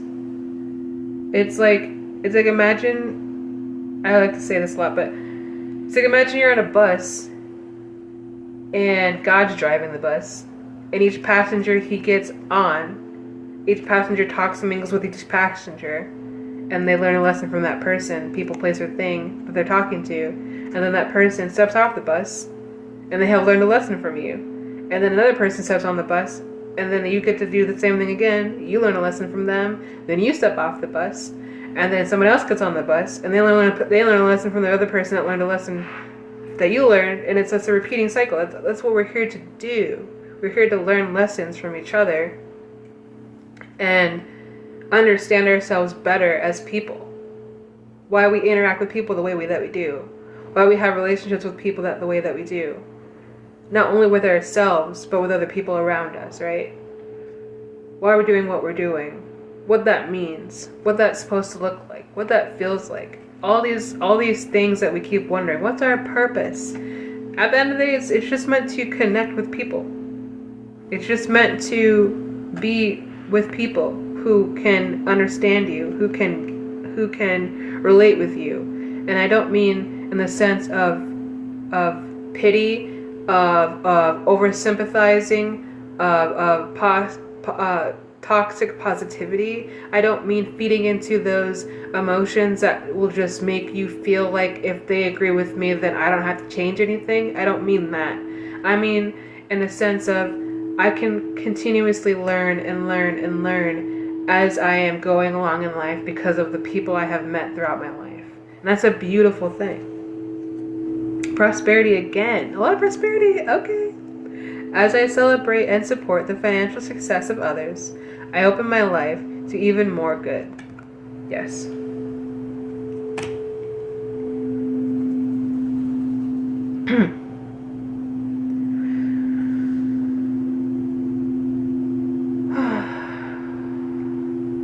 Like I said, be mindful of not only who you receive from, but who you are giving to, right? Like I said, sometimes people do things out of pity. Sometimes people do things thinking that, they'll receive ultimate praise and you'll be at their feet. And this isn't meaning everyone. It just means you have to be mindful of those people, because there have been people, and there will be people like that will come in and out of your life. That will expect that, if I'm doing this for you, then you should be acting like this for me. Then you should be bending over backwards for me. Then you should be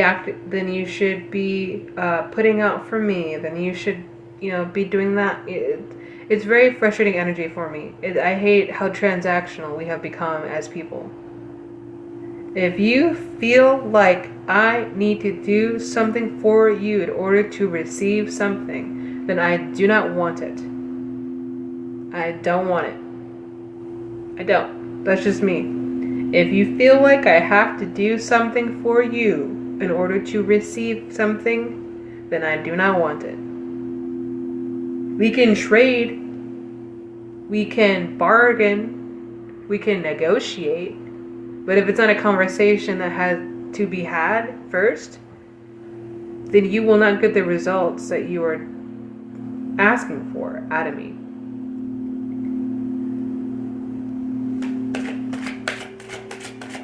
Anything else you want them to know, Spirit? Oop. See how that popped up? Hey, we have environment. I love my home, and my home loves me. Yeah, like I said, if you are spending the time alone for the holiday, appreciate your space. Love your space. Like I said, I take every day about just to make sure that my space is good and clean and, up to par with my liking, because it's just as important for not only myself, but for my cats that live here, that my ancestors that stay with me. Like, it's so important to have a well-kept space as best as you can keep it, because it not only makes you feel better, but it looks good. It's not always about looks either, but it does boost your mood when you're just like, now all this is clean, now all this is out of the way. Like I said, unpack any unnecessary things that you need to get rid of, unclutter your space, do whatever you need to do, but, you know, take the time for yourself properly around this time. And I don't mean in a, well, I always say I don't mean in a selfish way, but yes, it is selfish, but not in the way that people think that it may be selfish. Selfish in the sense of you are doing what you want to do when you need to do it, because you have been putting it back and back and back and back. So know that you, again, are allowed to feel how you feel, that your anger, your hurt during this time is valid, but to take care of yourself in these times of need, and not necessarily expect someone to just show up because that's what you expect them to do. Sometimes people aren't always available. Sometimes people aren't always emotionally equipped to deal with the level of comfort you may need, or the level of stability that you're looking for. Because you're supposed to be getting it from yourself. You're supposed to be learning how to regulate yourself. You're supposed to, you know, teach yourself, you know, teach yourself these things, really. Because no one really, I shouldn't say no one. My parents did not know how to emotionally regulate themselves, because every time there was a little slight of something, there was an argument. And then they'd involve us in the argument, and then it became, well, it's about the kids, and then it's just like, no, y'all are just having your relationship problems, and for some reason you feel involving the kids will make you feel better about the things that you say to the person who you're having a relationship with, and it doesn't, because again, it's your kids. You should not be involving your kids in your marital affairs, in your relationship affairs. If you really cared about that kid that much, you would take care of the kid despite whatever you had going on, despite whatever you're going through, despite whatever it may feel like or look like with this other person. Take it as it resonates. Whether you're together with this person or not, whether you're near this family or not, you really have to assess your priorities. Right?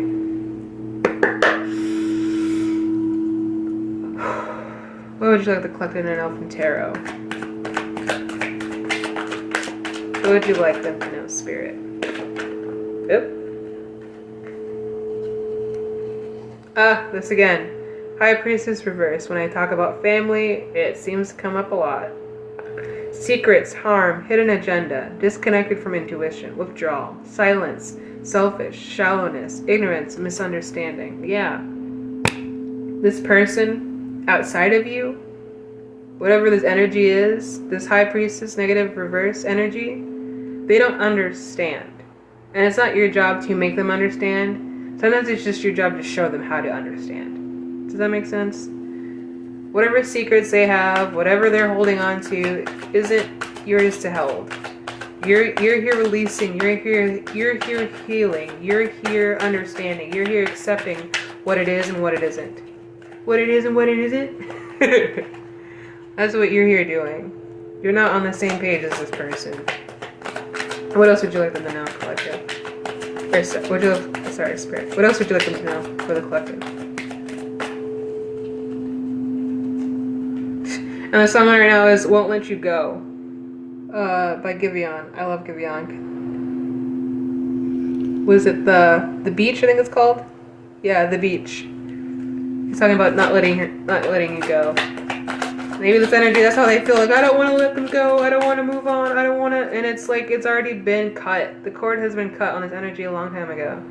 Like I said, like in the beginning of this message, my mom wasn't a mom. She didn't want to be a mom. She wanted to have kids, to have the financial stability that she thought she was going to have.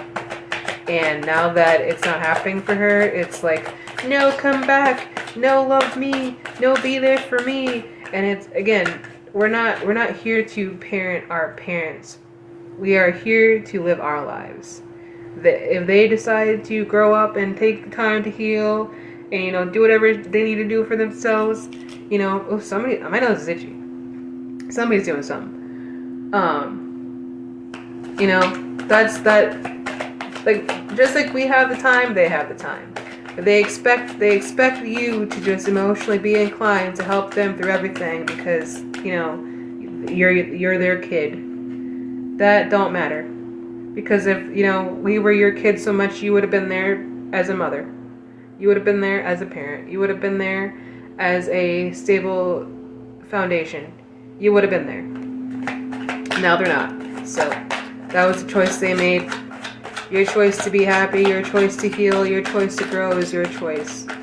You asked them to go with you. You asked them to, you know, heal with you, and they just rejected it over and over and over, or blamed everybody else for how they were. And it's like, that's not going to help them because they're not taking accountability. That's one thing I also had to talk to her about, was one of the big reasons why I don't talk to you is because you literally blame everybody else for your problems when you are literally putting yourself in these situations. I didn't tell you to go and leave the house for 2 weeks and leave us alone underage for 2 weeks. That was your decision. And you worried about how it makes you look now? That's not my fault. That was your choice. Because you thought, you know, we'd be fine. And not to say we weren't, but emotionally, we were very stunted and not realizing how, as we got older, how neglected we were, how unloved we were, how uncared for we were. And, you know, like I said, it starts at home. It starts at home. And, you know, I don't hold any ill will towards her at all. I've already talked about this, how I've already, you know, talked to her and forgiven her and all these things. But I won't forget what happened. Because that's my experience with her. It was not good. Like I said, the only times it were when we would randomly go out on apparently also money that she stole. So that's a whole other story. Okay? Confirmation on that. Yep. 5 of Cups. Regret, failure, disappointment, pessimism, loss, and grief. That's their energy. That's her energy. I understand it. But I don't sympathize with it anymore. I can understand it. I would feel bad too if that's how I treated my kids and now I don't have my kids around to treat me well for the holiday. I'd understand it, but I don't sympathize with it. Anything else you want, Spirit? Or you want, I keep saying Spirit. Anything else you want the collective to know, Spirit?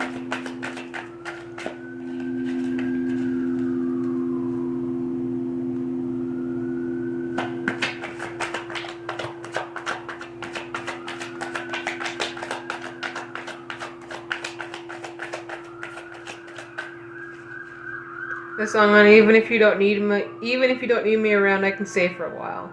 I'm telling you, this energy just wants to be all up in your energy. There's no staying for a while. There's no let me just do this for you and I can just come back and act like things are fine. There's none of that, because we tried that over and over and over again, and this is exactly why we are in the space that we're in right now. I keep my peace very seriously. It does not make me selfish. It does not make me unloving. It does not make me evil. It just means I'm keeping my boundaries from someone who does not have any and expects me to bend over backwards because they're emotional for what they did to me. So, again, I can understand it. Don't sympathize with it, because I wouldn't have done it. If for me, wouldn't have done it. I wouldn't have left my kids for 2 weeks. That's crazy. Without anybody knowing until the day of. Crazy. Doesn't mean I'm resentful. It just means that was the experience. And I'm way more happier. Like I said, I might be going through it sometimes with my own emotions and all of that, but I'm way more happier and safer and at peace in the space I am now compared to where I was. Not even realizing that's what was happening. And we have the Ten of Wands upright. Burden, extra responsibility, hard work, and completion. Yeah. This was a burden to deal with. All those wands I had to hold, all those burdens I had to take responsibility of that weren't even mine. They were hers that she wasn't healing from, that she tried to put onto me to make me feel like I had to be responsible for her emotional well-being. That's not what your kids are for. We can acknowledge your experiences. We can support you through your experiences, but we are not meant to regulate your experience. That's your job.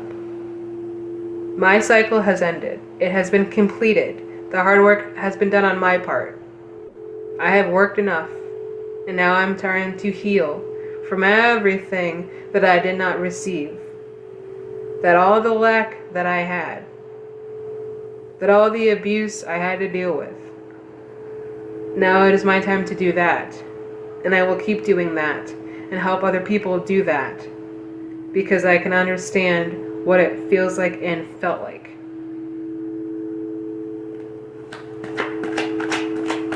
But I'm not doing it for them anymore, for her anymore. It's not my job.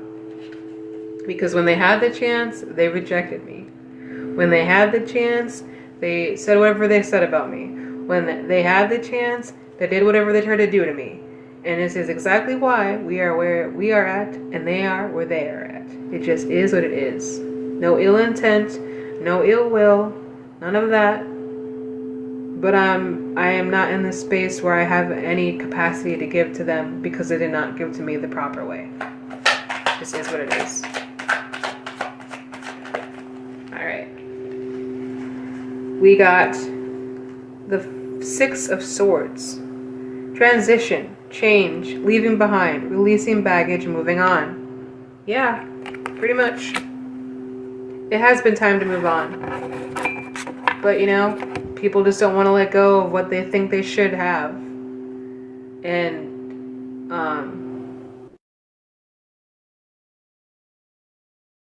they're her kids. You should love her no matter what. No one said nobody didn't love you. I'm just saying I don't want to deal with you. I'm just saying I don't want to have to deal with you because it is not my responsibility. I can love you. I still love her. I still have love for her. I never hated her. I never hated on her. But I do not want to be around her because I know the kind of person she is. And I have every right to do that. It is for my safety and peace of mind. Anything else you want the collective to know, Spirit? What can they expect for good news from all this expelling energy? What can they expect? What can we expect out of all this, Spirit?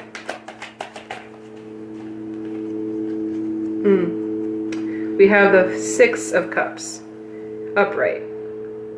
Familiarity, happy memories, reminiscing, childhood memories, innocence, joy, nostalgia. Yeah, like I said, you may be like just really thinking about your past. I know I have been. I know I've been talking about it, and you know, you saw me actively going through the motions with that. Or also, she's probably thinking about it too, like the holiday time, reminiscing her, oh, remember when it was like this, remember when it was like that. And then again, my experience wasn't the same. My experience was very shallow. My experience was very empty. My experience was very materialistic. It was never like emotional. And if it was like forced emotion. You ever see someone try to force themselves to be happy around their kids? It's very weird. It's very weird to me to experience that in real time with someone who claims to care and love you when they are like literally grinding their teeth just to be around you. Like, and it has nothing to do with you. It's whatever they got going on within them. Like I said, she was not really around us like that. We were always in a different room, in our own rooms, hanging out with my stepdad, whatever it was. Like, she was, the only time we would ever hang out was when we would go out. When we go do something, when we spend money, And I don't need to spend money to have a good time with someone. I don't need to spend money to enjoy myself. Does it help? Sure, but it's not a requirement. So, again, if you're experiencing like the times of nostalgia and experiencing the times of familiarity, I can understand it. But also, honor those feelings and tell your little self, hey, I'm sorry we had to go through that. I'm sorry that I didn't acknowledge it at the moment, what you were going through, because you thought it was safer to be not around her. Hello. I'm sorry that you felt like that you had to put yourself emotionally aside in order to make someone else feel better because they could not regulate their own emotions.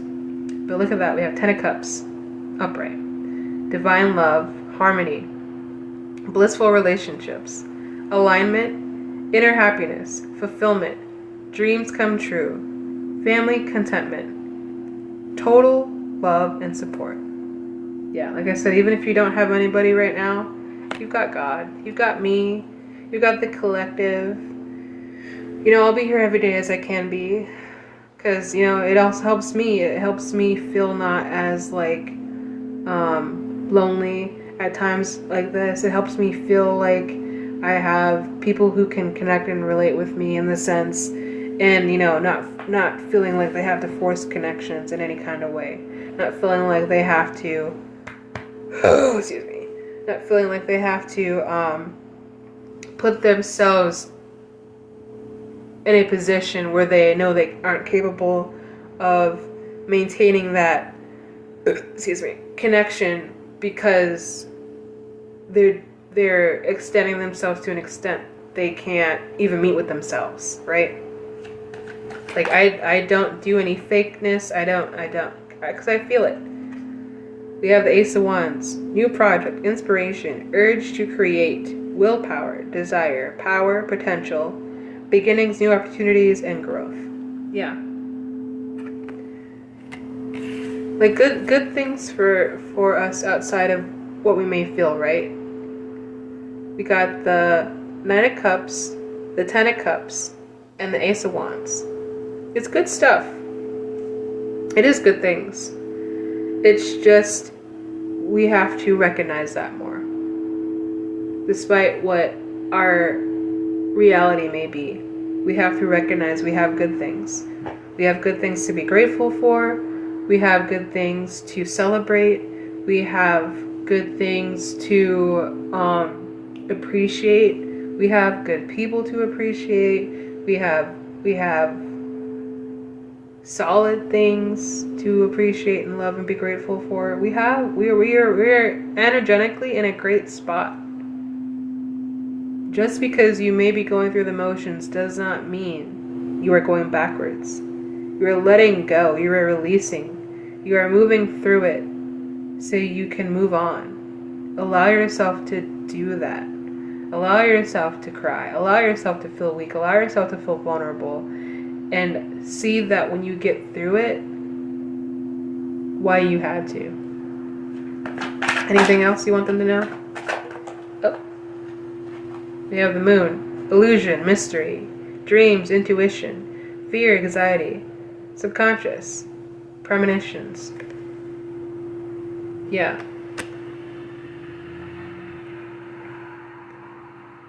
I feel like, again, with this High Priestess in reverse, whoever, you know, it is to you, I know who it is to me, but whoever it is to you, really wanted to cast an illusion over what your dreams really were for you, over your own intuition, over by throwing fear and anxiety. Like, a lot of the time talking to her was like little to none, because you'd say something to her, like I said, and it'd be a quick snap. What'd you say? Why did you say that? When you get popped in the mouth? Like that. Like, very aggressive and very threatening. So of course you wouldn't feel like you could talk to this person. You couldn't feel like you could open up to this person, because the second you do say something they don't like, it's a fight. And I don't do that. I don't like that. I don't like having to be aggressive or abrasive with someone just to have a conversation. If you're going to get like that, it sounds like something I said is bothering you for a reason. Don't know what the reason is if you're not voicing that. Like, telling you, anything you said to her, trigger. And the difference between me and her is, when I realize I'm triggered, I address the trigger. I say, hey, the thing that you said or did rubbed me the wrong way. So I would appreciate if you can correct the action so it doesn't happen again. Right?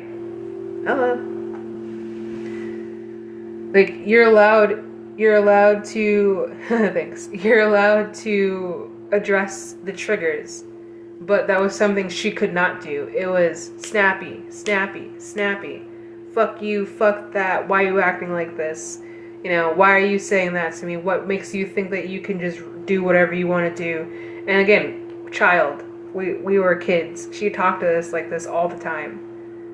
But then come back and be like, no, I'm sorry, or no, not sorry. She would never say sorry. She would hug on us and try to kiss up on us and give us whatever material it was to make us feel like if she just gave us this thing, then we'll feel better. And you know where that came from? By giving it to my stepdad. She do that a lot with him. Whenever they get into a fight, she's buying him something. She's doing whatever she's doing, but she never really meant it because, you know, she's just trying to keep him around to keep the money. Yeah. But we have the Eight of Pentacles, long-term view, work hard, perseverance, diligence, substantial results in investment. Yeah. Her investments are in the wrong place. Our investment, my investment is into myself. My investment is into my growth. My investment is into my learning to unlearn. Like I said, every person I meet has been a lesson. Every person that I have met has been for a reason, so I can learn more about myself. I can understand that to the deepest level. She, on the other hand, is not like that. And, you know, I don't put the entire blame on her. I also know it's her environment, how she grew up, what she went through. But again, I went through the similar experiences. Did not end up like her. Did not end up spiteful. Did not end up hateful. Did not end up blaming anybody for my circumstances. I take full responsibility for everything that I do or get myself into because I am an adult. I am an adult. I'm not a child. Whatever happens to me, I can be responsible for that. If it is on me. But I will not take accountability for someone else's mistakes. No. You did what you did, I did what I did. Okay? Anything else you want them to know, Spirit? All the way it flips up. We have the Eight of Pentacles upright. Diligence. Again, with all this good hard work. Passion. High standards. Yep. Apprenticeship. Mastery. Skill development. Repetitive tasks. Yeah. Like I said, I've been on this journey for about 3-4 years. I think it'll actually be 5. Shit. Yeah, I think I legit started this, I started therapy in 2021 and grew from there for about 2-3 years after that. So yeah, it's about 5 years since I've been on this journey. And it is because of the repetitive tasks I took for myself. It's taking the time to see what I'm doing, not only to myself, but to people. What I need to do better for myself so I can do better for people. Take those lessons, learn that skill, right? Skill development, master that, and use it to work in my favor. There might be times like right now where I'm, you know, down and out financially or within community, but it doesn't mean that it won't happen in the future. It doesn't mean that I won't have the possibility to grow financially or within the community or, you know, within myself, because I am here on a daily. I am here showing up as much as I can. I am doing the work. And it's not about getting the results. It's about having the drive and the determination to do better than I could have done yesterday. And that's what I say. I'm competing against myself. That's only the competitor I have. I'm not thinking about anybody else when I'm thinking about how I can do better for people. I'm thinking about how I can do better for people because I want to do better for myself. I'm thinking about how to do better for people because I know what it is like when you don't have shit and you've been treated like shit. I know what it's like. I might not always look like that, but why do you have to look so disheveled in order to prove to people that you've been down and out or you are down and out? You're allowed to be happy. You're allowed to enjoy life. You're allowed to be appreciative and thankful of what you have now, because in the past you probably didn't have much. Whether it was emotionally, physically, financially, mentally, whatever it was. That's why you are so grateful. Why we are so grateful now to have what we have, because we know what we did not have. And whether people around you understand that or not, that's not really the issue. It's whether or not you do, whether or not you recognize that, whether or not you are willing to accept that, right? And at the end of the day, I'm proud of you. I'm proud of you. I'm proud of me. I'm proud of us. We got the Ten of Swords upright. Painful endings, deep wounds, betrayal, loss, chaos, failure, collapse, and defeat. Yeah, that's very much her energy. And, we've been through it, but we know how to work it because we're the magician, okay? Action, creation, manifestation, power, self-confidence, clarity, willpower, skill, and creativity. That was the one thing that, like I said, she couldn't emotionally regulate herself. It was always so snappy. But when you're in a household where you have to learn how to tiptoe around someone else's emotions, you understand what not to do. But as I got older, I realized I was repressing my own feelings, my own emotions, my own wants, and my own needs, because I had to constantly be aware of someone else's emotion. Otherwise, it was a fight. Otherwise, it was getting slapped in the face. Otherwise, it was getting threatened with a belt.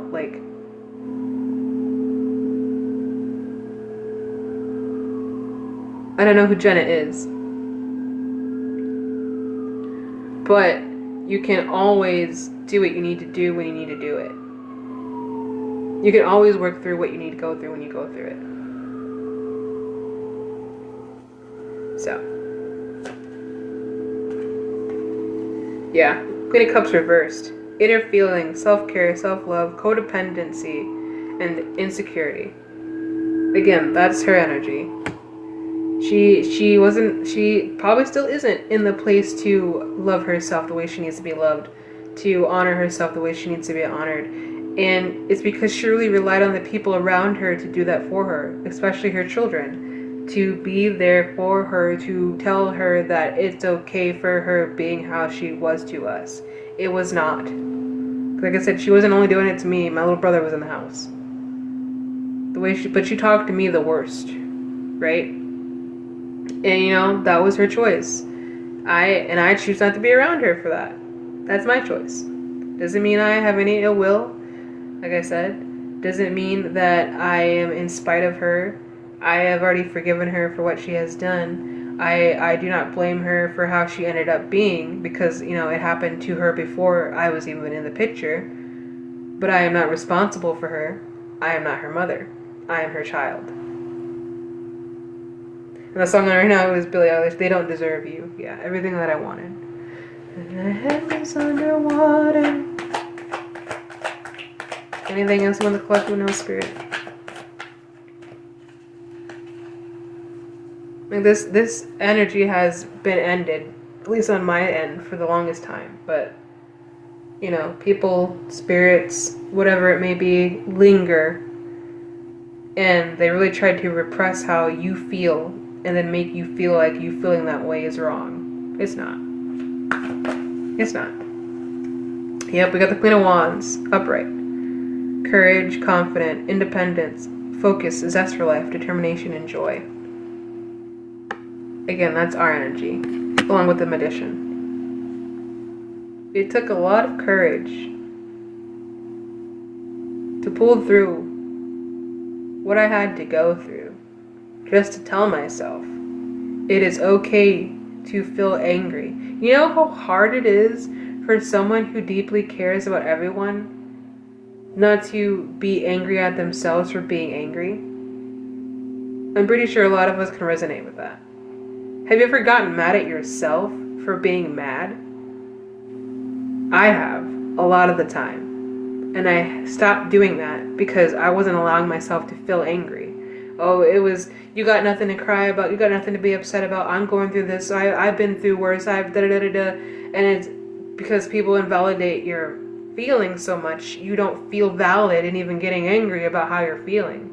But like I said in the beginning, you're allowed to feel hurt and angry about being rejected or abandoned by someone who was supposed to care for you.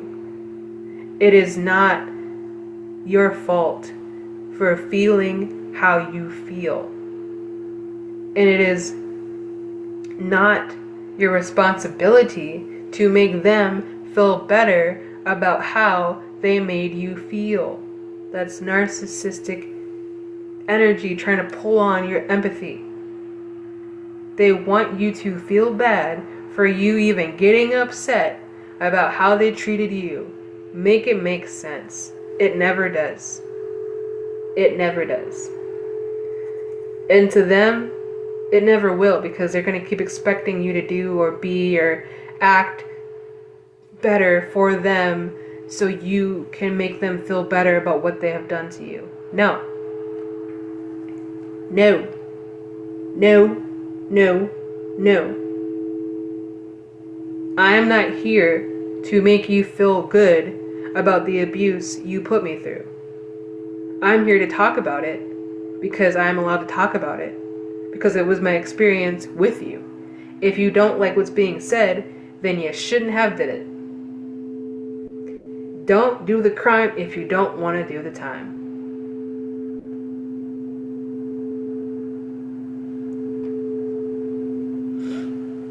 Anything else you want the collective now, Spirit? Yep. We got the Page of Cups reverse. Emotional immaturity. Insecurity again. Disappointment. New ideas. Creative blocks. That's that energy. Or that's the energy they try to put you in. They want to say that you're immature, that you don't know what you're talking about, that whatever it is. And it's so stupid at this point. It really is. Because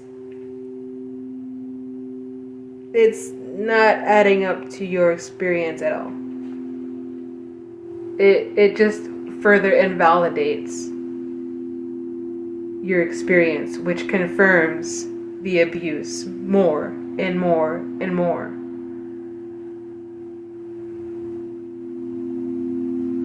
So, anything else you want, collective to know, Spirit?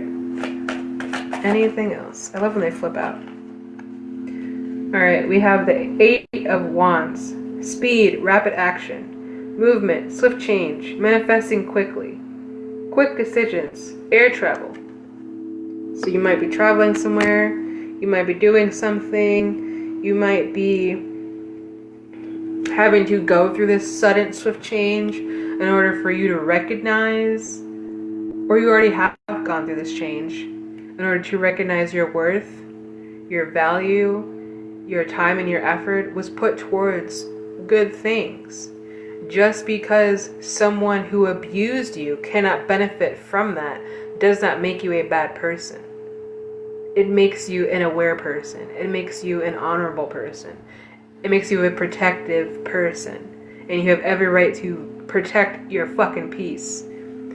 Just because people want to be all up in your space, energies want to be all up in your business, does not mean they have the right to be. They don't.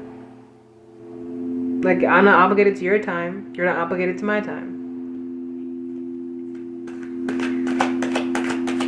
Like I said, if you feel like you gotta spend the holidays alone because, you know, the people you're around aren't connecting with you the way you need them to be, do that. Doesn't mean that you're being selfish. Doesn't mean that you're being spiteful. It just means you're recognizing what you need at the time. Five of Wands, reversed. Avoiding conflict, respecting differences, agreeing to disagree, diversity. Yeah, now I'm pretty sure they want to be in this energy now. Well, no, won't you just hear me out? Won't you just understand that I just had to do what I had to do to you in order to get what I needed to get? No, because I'll never understand again leaving your kids around the holidays with your boyfriend to go out of town because that's what you wanted to do. I won't understand that. I won't. I won't understand you yelling or hitting on your kids because you were mad about how your day went. I won't understand neglecting your kids emotionally because you didn't receive the same kind of thing. When you had plenty of time to go to counseling, when you had plenty of time to go heal, when you had plenty of time to work through your own emotions, but because you expect your children to regulate you and make you feel better about what you do and what you did, is exactly why we are not around. And you're not understanding why that hurts us more than it hurts you. So, anything else you want them to know, Spirit? Anything else you want the collective to know?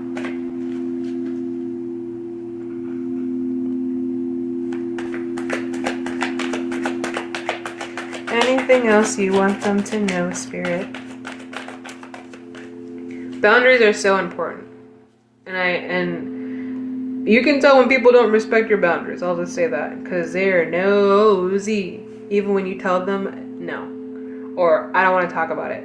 Or this is my private life and area that I don't want to be inhabited by people who don't respect me enough to even listen to what I'm trying to say. Basically. Is there anything else you want the collective to know? I will say I can tell somebody doesn't want me to be talking about this, mainly probably because it's her, because every time I do, my throat gets scratchy. But that's why I got this, to help me open up. 333. I love when they flip out. Yep, we got the 6 of Wands. Public recognition, victory, progress, self-confidence. Yeah. Like I said, with the Magician energy, you know how to maneuver around these emotions and these feelings. You know how to do better. And it's not about being better. I said this before. It's not about being better. Because it's not that you think you're better than them. It's that you know how to do better than them. It is not that you think you are better than them. It is that you know how to do better than them. And that's why they don't like you. That's why they are trying to come after you. Why they want to get down on your neck about shit. Why whatever they feel, how they feel. Because they know you know how to do better than them. But they want to keep telling everybody else around them, including themselves, that you don't. You don't know a thing. You don't know what it is. And that's because they've been lying about whatever they've been lying about. They've been hiding whatever they've been hiding. High Priestess in reverse was the first card in this reading. Secrets. Hidden agenda. Harm. They don't want people to know who they really are versus who you really are. Two different people. Maybe similar experience to some extent, but two different people on a totally different spectrum. We're over here, they're over there. We didn't abuse, use, persuade, or dictate anyone's motions to get where we are. We got there because of what we did. Them, on the other hand, did all of that. And that's why they are where they're at. In a crisis, without a team, without support, in lack. We may not have it now, but that doesn't mean we won't have it later. And they know that. That's why they're trying to make amends now. That's why they're trying to reconcile now. That's why they're trying to say, well, I can respect your differences, even though I called you crazy, even though I called you a bitch, even though I called you this, even though I did this to you. Like, just let them be. They have nothing to do with you anymore. Death in the reverse. Resistance to change, fearing change, holding on, stagnation, decay, personal transformation. Yeah. People in your past, either connected to this person, place, or thing, really didn't want to change. They didn't want to see you change. They didn't want to see you grow because it really showed that they had not. It really showed that they weren't willing to. It really showed that they didn't know how. And when you try to step in and show them how to do it, or how to go about it, they just said you had no idea what you were doing in the first place. But look at the progress you have made. Look at the success you have done for yourself. Be grateful for the little steps in life because they bring you further and further towards where you're going to be needed. Has nothing to do with them anymore. Has nothing to do with your past anymore. You've closed this cycle, you're healing and you're healed and you're moving on from it. They just didn't want you to. They didn't want you to feel like you had. They didn't want you to enjoy what you were about to receive because they did not receive it. And when they did receive it, they wasted it. They wasted it. And then blamed you for wasting it. How does that work? We have the Three of Wands upright. Preparation, progress, foresight, enterprise, expansion, overseas opportunities. Yes. Along with the, how many wands is that? There's so many wands for us. All those burdens that we were holding, now they're standing up and now they're standing with us. We have the Knight of Cups, reverse, moodiness, disappointment, overactive imagination, jealousy. That's their energy. Because again, they really thought that if they kept doing and doing and doing and doing and doing and doing and doing and doing and doing and doing and doing to you, you would just not do anything. That you would just stop. That you would just give up. That you wouldn't see what you're supposed to be seeing. But you have the foresight. You know what you deserve. You know what you are wanting. You are knowing what you are knowing. But for some reason they keep telling people or themselves or try to tell you that you don't know what you know. But you know. And they know that you know. So... And the songline right now is losing control. Yeah, I'm pretty sure they are. Hey, I'm addicted to Billie. I love Billie Eilish. Alright. We have the Two of Cups in reverse. Self-love, disharmony, distrust, breakups, imbalance, tension, broken communication. That's what they wanted for us. They wanted us to have these crazy, toxic relationships because that's all they grew up on. That's all they knew how to do. That's all they knew how to be. Da, da, da, da. Not us. We are not the same. We are not the same. We are not the same. Collective. Like I said, you don't think that you are better. You know how to do better. There is a difference. You see what you saw, and you said, I don't want to treat my person like that. I don't want to treat my person like how my person or how my parent treated their person. I don't want to treat my kids how my parent treated their kids. I don't want to do all of these things. I don't want to be like that. So you do better than that. Right? They didn't have the love. They didn't have the harmony. They didn't have the courage. They didn't have the confidence. They didn't have the discipline that you end up growing within yourself, watching them make mistakes. People, 727 on the timer, and I'll read that angel number in a second. But people, like I said, are your biggest lessons. You just have to be watching and learning from those lessons. Not taking it in and absorbing the same traits that they have, because you'll just end up being in the same predicaments that they are. And Spirit doesn't want that for you. They want you to do better, because that's what you're here to do. Do better. To be better. Not because you think you are better. Okay? So we're going to read that number, 727. With the angel number book, deciphering angel numbers from your guides. 727.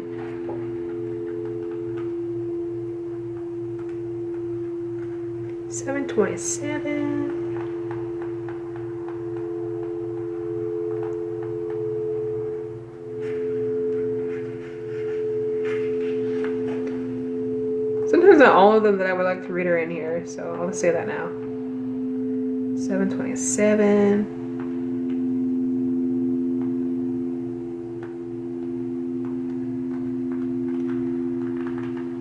Alright, so what I'm going to do, since I don't have 727, I'm going to read the numbers 7 and read the numbers 2. So, 7. Keywords. Luck is turning. Mysticism. Detachment. Like, luck is turning. Luck is turning in our favor. The mystics are mysticking. And we're very detached from, again, this energy. They are trying to hold on to us. They are trying to latch onto us. They are trying to hold on for dear fucking life. So they have the opportunity to say that I made it with you. But in reality, they have not been doing any kind of the work. They haven't been doing any of the discipline. They haven't been doing any of the repetitive actions to master themselves, to gain the skill of regulation or inner peace and love. Okay? So, meanings. 7 is a buzz with the frequency of luck. If you're seeing this number frequently, your luck will be turning very soon. Perhaps nothing has gone your way recently. Fear not, as your angels want you to know, those days are moving behind you. Also, if this number finds you, you may feel drawn to the metaphysical arts. Maybe you're questioning whether they're for you. You have been interested in crystals, tarot, or other spiritual practices. Have you been interested in crystals, tarot, or other spiritual practices? Whoa, confirmation.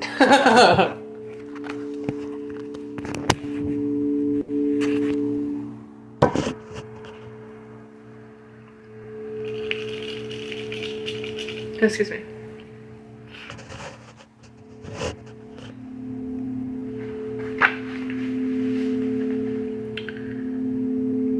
Oh, sorry, I got a strong whiff of cologne and I'm like, ugh. And my nose is super sensitive to that stuff. Someone just smells like heavy cologne. I don't know what that is. Your angels are encouraging you to delve deep and learn more. Angel number 7 also vibrates with the frequency of detachment. Don't worry, your angels aren't asking you to become emotionless. They simply want you to let go of expectations. Like I was saying in the beginning, it's really easy for us to think that if we can do, be, act however, then we will receive a certain type of energy, praise, or whatever it is. But letting go of those expectations and just doing it because you want to do it is exactly why you will end up getting where you need to go. Do things from your heart without worrying about success or failure. Exactly. As they say, you can only break your own heart if you expect things to be a certain kind of way. But in the reality of the situation, you have to detach from the result and just do it. Do the thing that you want to do. Do the thing that you feel called to do. Whatever it is. Like I said, if it is crystals, tarot, whatever it is, whatever practices you want to get into, do that. But don't do it with the expectation of making money. Don't do it with the expectation of having praise. Do it because you want to do it. Do it because it makes you happy. Do it because it makes you feel fulfilled. Do it for those reasons. But don't do it with the intent of having a success or failure. Just do it. Just do it. Because you want to do it. And don't worry about success or failure. Affirmation. I will work on letting go of expectations. Yes. I think we all should.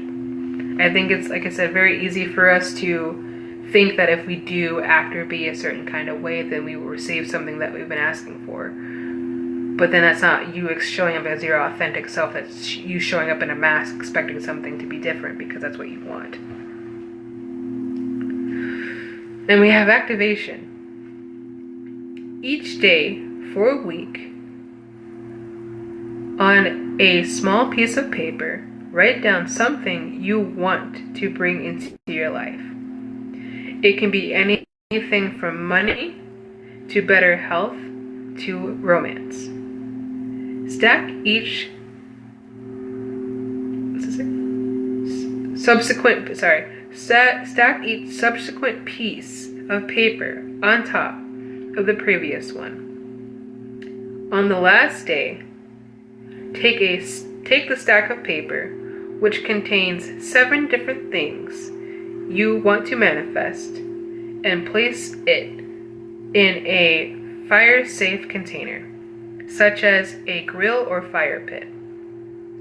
Then light the paper and let it burn completely. Do not leave it unattended. Once completely cool, dispose of any ashes in the trash. This releases your desires into the universe for manifestation with an extra boost of luck, and allows you to practice detaching from what will happen. Simply have the faith that it will. Amen. Excuse me, my nose. Ooh. Yeah, I like that. I haven't read that part. So yeah, that's just a recommendation for an activation. Like I said, if you're looking to get into any spiritual practices, you can start small with that. Like I said, take a piece of paper, write on what you're trying to bring into your life for a week. So you can start today and then end on Sunday.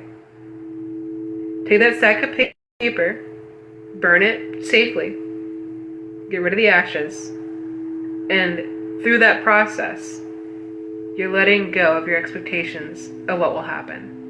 Then you'll be surprised about what will show up. Doesn't mean when's gonna happen. Don't do that. I know, I've been there too. Temperance, energy, patience, right? Just let it flow. It'll happen when it happens. It'll come to you when it comes to you. Just know that it will. Have the faith, right?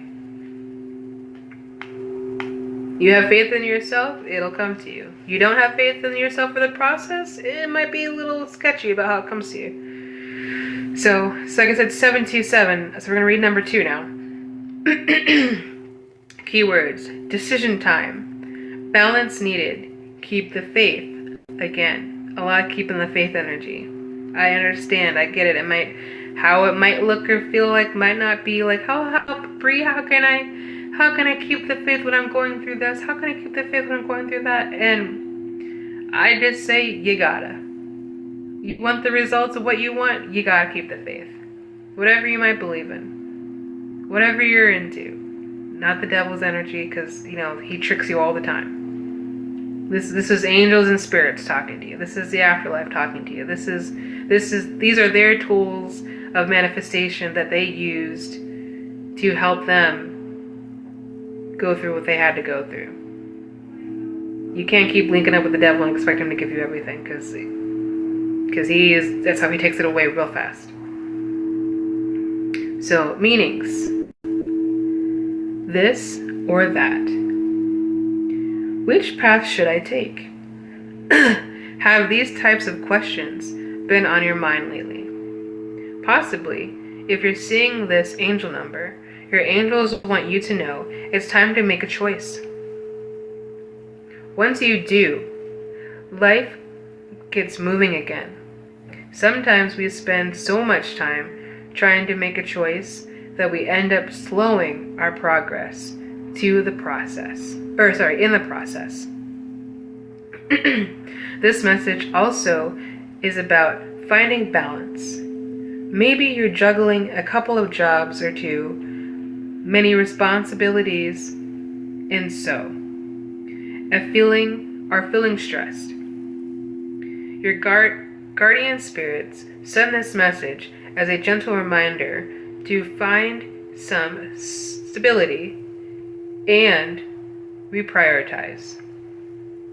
I can tell somebody is not when we speak on this. They're trying to jumble up my words. I rebuke it. You can get off my throat. Yeah, I don't allow you in this energy. Alright. This angel number also tells you to keep believing in what you're doing. Although the path may be difficult at the moment, have faith. It will be worth it. Yes. Again, heavy on the faith energy. You can't keep questioning, am I doing this right? Do I need to go about it a different way? You just have to trust yourself. Trust yourself. Follow your angel's intuition and your higher self, and really listen to what they're asking you to do at this time. And if it is to take some advice such as this, do so. Write down on those pieces of paper every day what you're trying to bring into your life. Do that. Do whatever you feel like you need to do. But again, rely on yourself to get it done. You can't just have it happen because you're wishing for it to happen. You have to make sure you're making the motions and the moves to do so. You have to believe in it. You have to have faith in it. You have to have trust in it. You have to have honor within it. And if you don't have those things, and if you're just doing it out of the intent of receiving something just to receive it, you might not get it the way that you want it. Meaning that you might receive the thing that you've been asking for, but it will be temporary. And it honestly might be a lesson for you. You know, we're all here to grow and learn. Affirmation. I welcome more balance into my life. Yes. Activation. Find 2 equally sized objects and hold them in your hands. Set a timer for 2 minutes. During this time, close your eyes and ask silently for stability over any areas in your life that feel off kilter. Confirmation, excuse me. When the timer goes off, offer gratitude for the help. Do this anytime you feel the need for balance. Okay, so I have done this before, and I've done this with nothing in my hand, and I've sat there like this and just asked my spirits and angels and guides, and I kind of see which one is like kind of heavier or lighter, and you know, they'll let me know what I need more of at the time. But in this sense, it's literally saying putting 2 objects in your hands for 2 minutes. It could be kind of anything that you want. It has to just be the same size, right? So you can feel that equal weight of, you know, what's going on, and to ask for stability over the areas in your life that you feel are off kilter, whatever it may be for you. But to remember after it's done to offer gratitude. So basically to say thank you, spirits, thank you guys for giving me the intuitive nudge to see the balance that I am looking for in my life. You know, say it as you will, do what you want with it. But it's just a good reminder to keep your balance. Like I said, I do it open-handedly, and I can already kind of feel within the energy which, you know, goes where. But, you know, if you feel you need to practice, you can definitely grab an item and do it that way. So yeah, 727, that's I'll give you, that's the homework for the week. I'll give you that homework for the week. First one is to write down 7 things that you are trying to bring into your life, and at the end of the week you burn that, and then you know, show your gratitude. And the second one is to hold whether your open hands or objects in your hands. Oh, that's so funny. I'm gonna read this card because it fell out and I didn't see it. From the daily affirmations. But to hold those items in your hands and really feel out the balance that you need, so you can understand where you need to put more of your energy towards. Like, you might have thought you need to put your energy more into your finances, but in reality you might need to put more energy into your physical or your emotional state, whatever it may be. Like, take it as it resonates. But yeah, so that's gonna be your homework. But since I found this on the floor, we're talking about work, I use my gifts and talents to serve others. Doors open to support my success.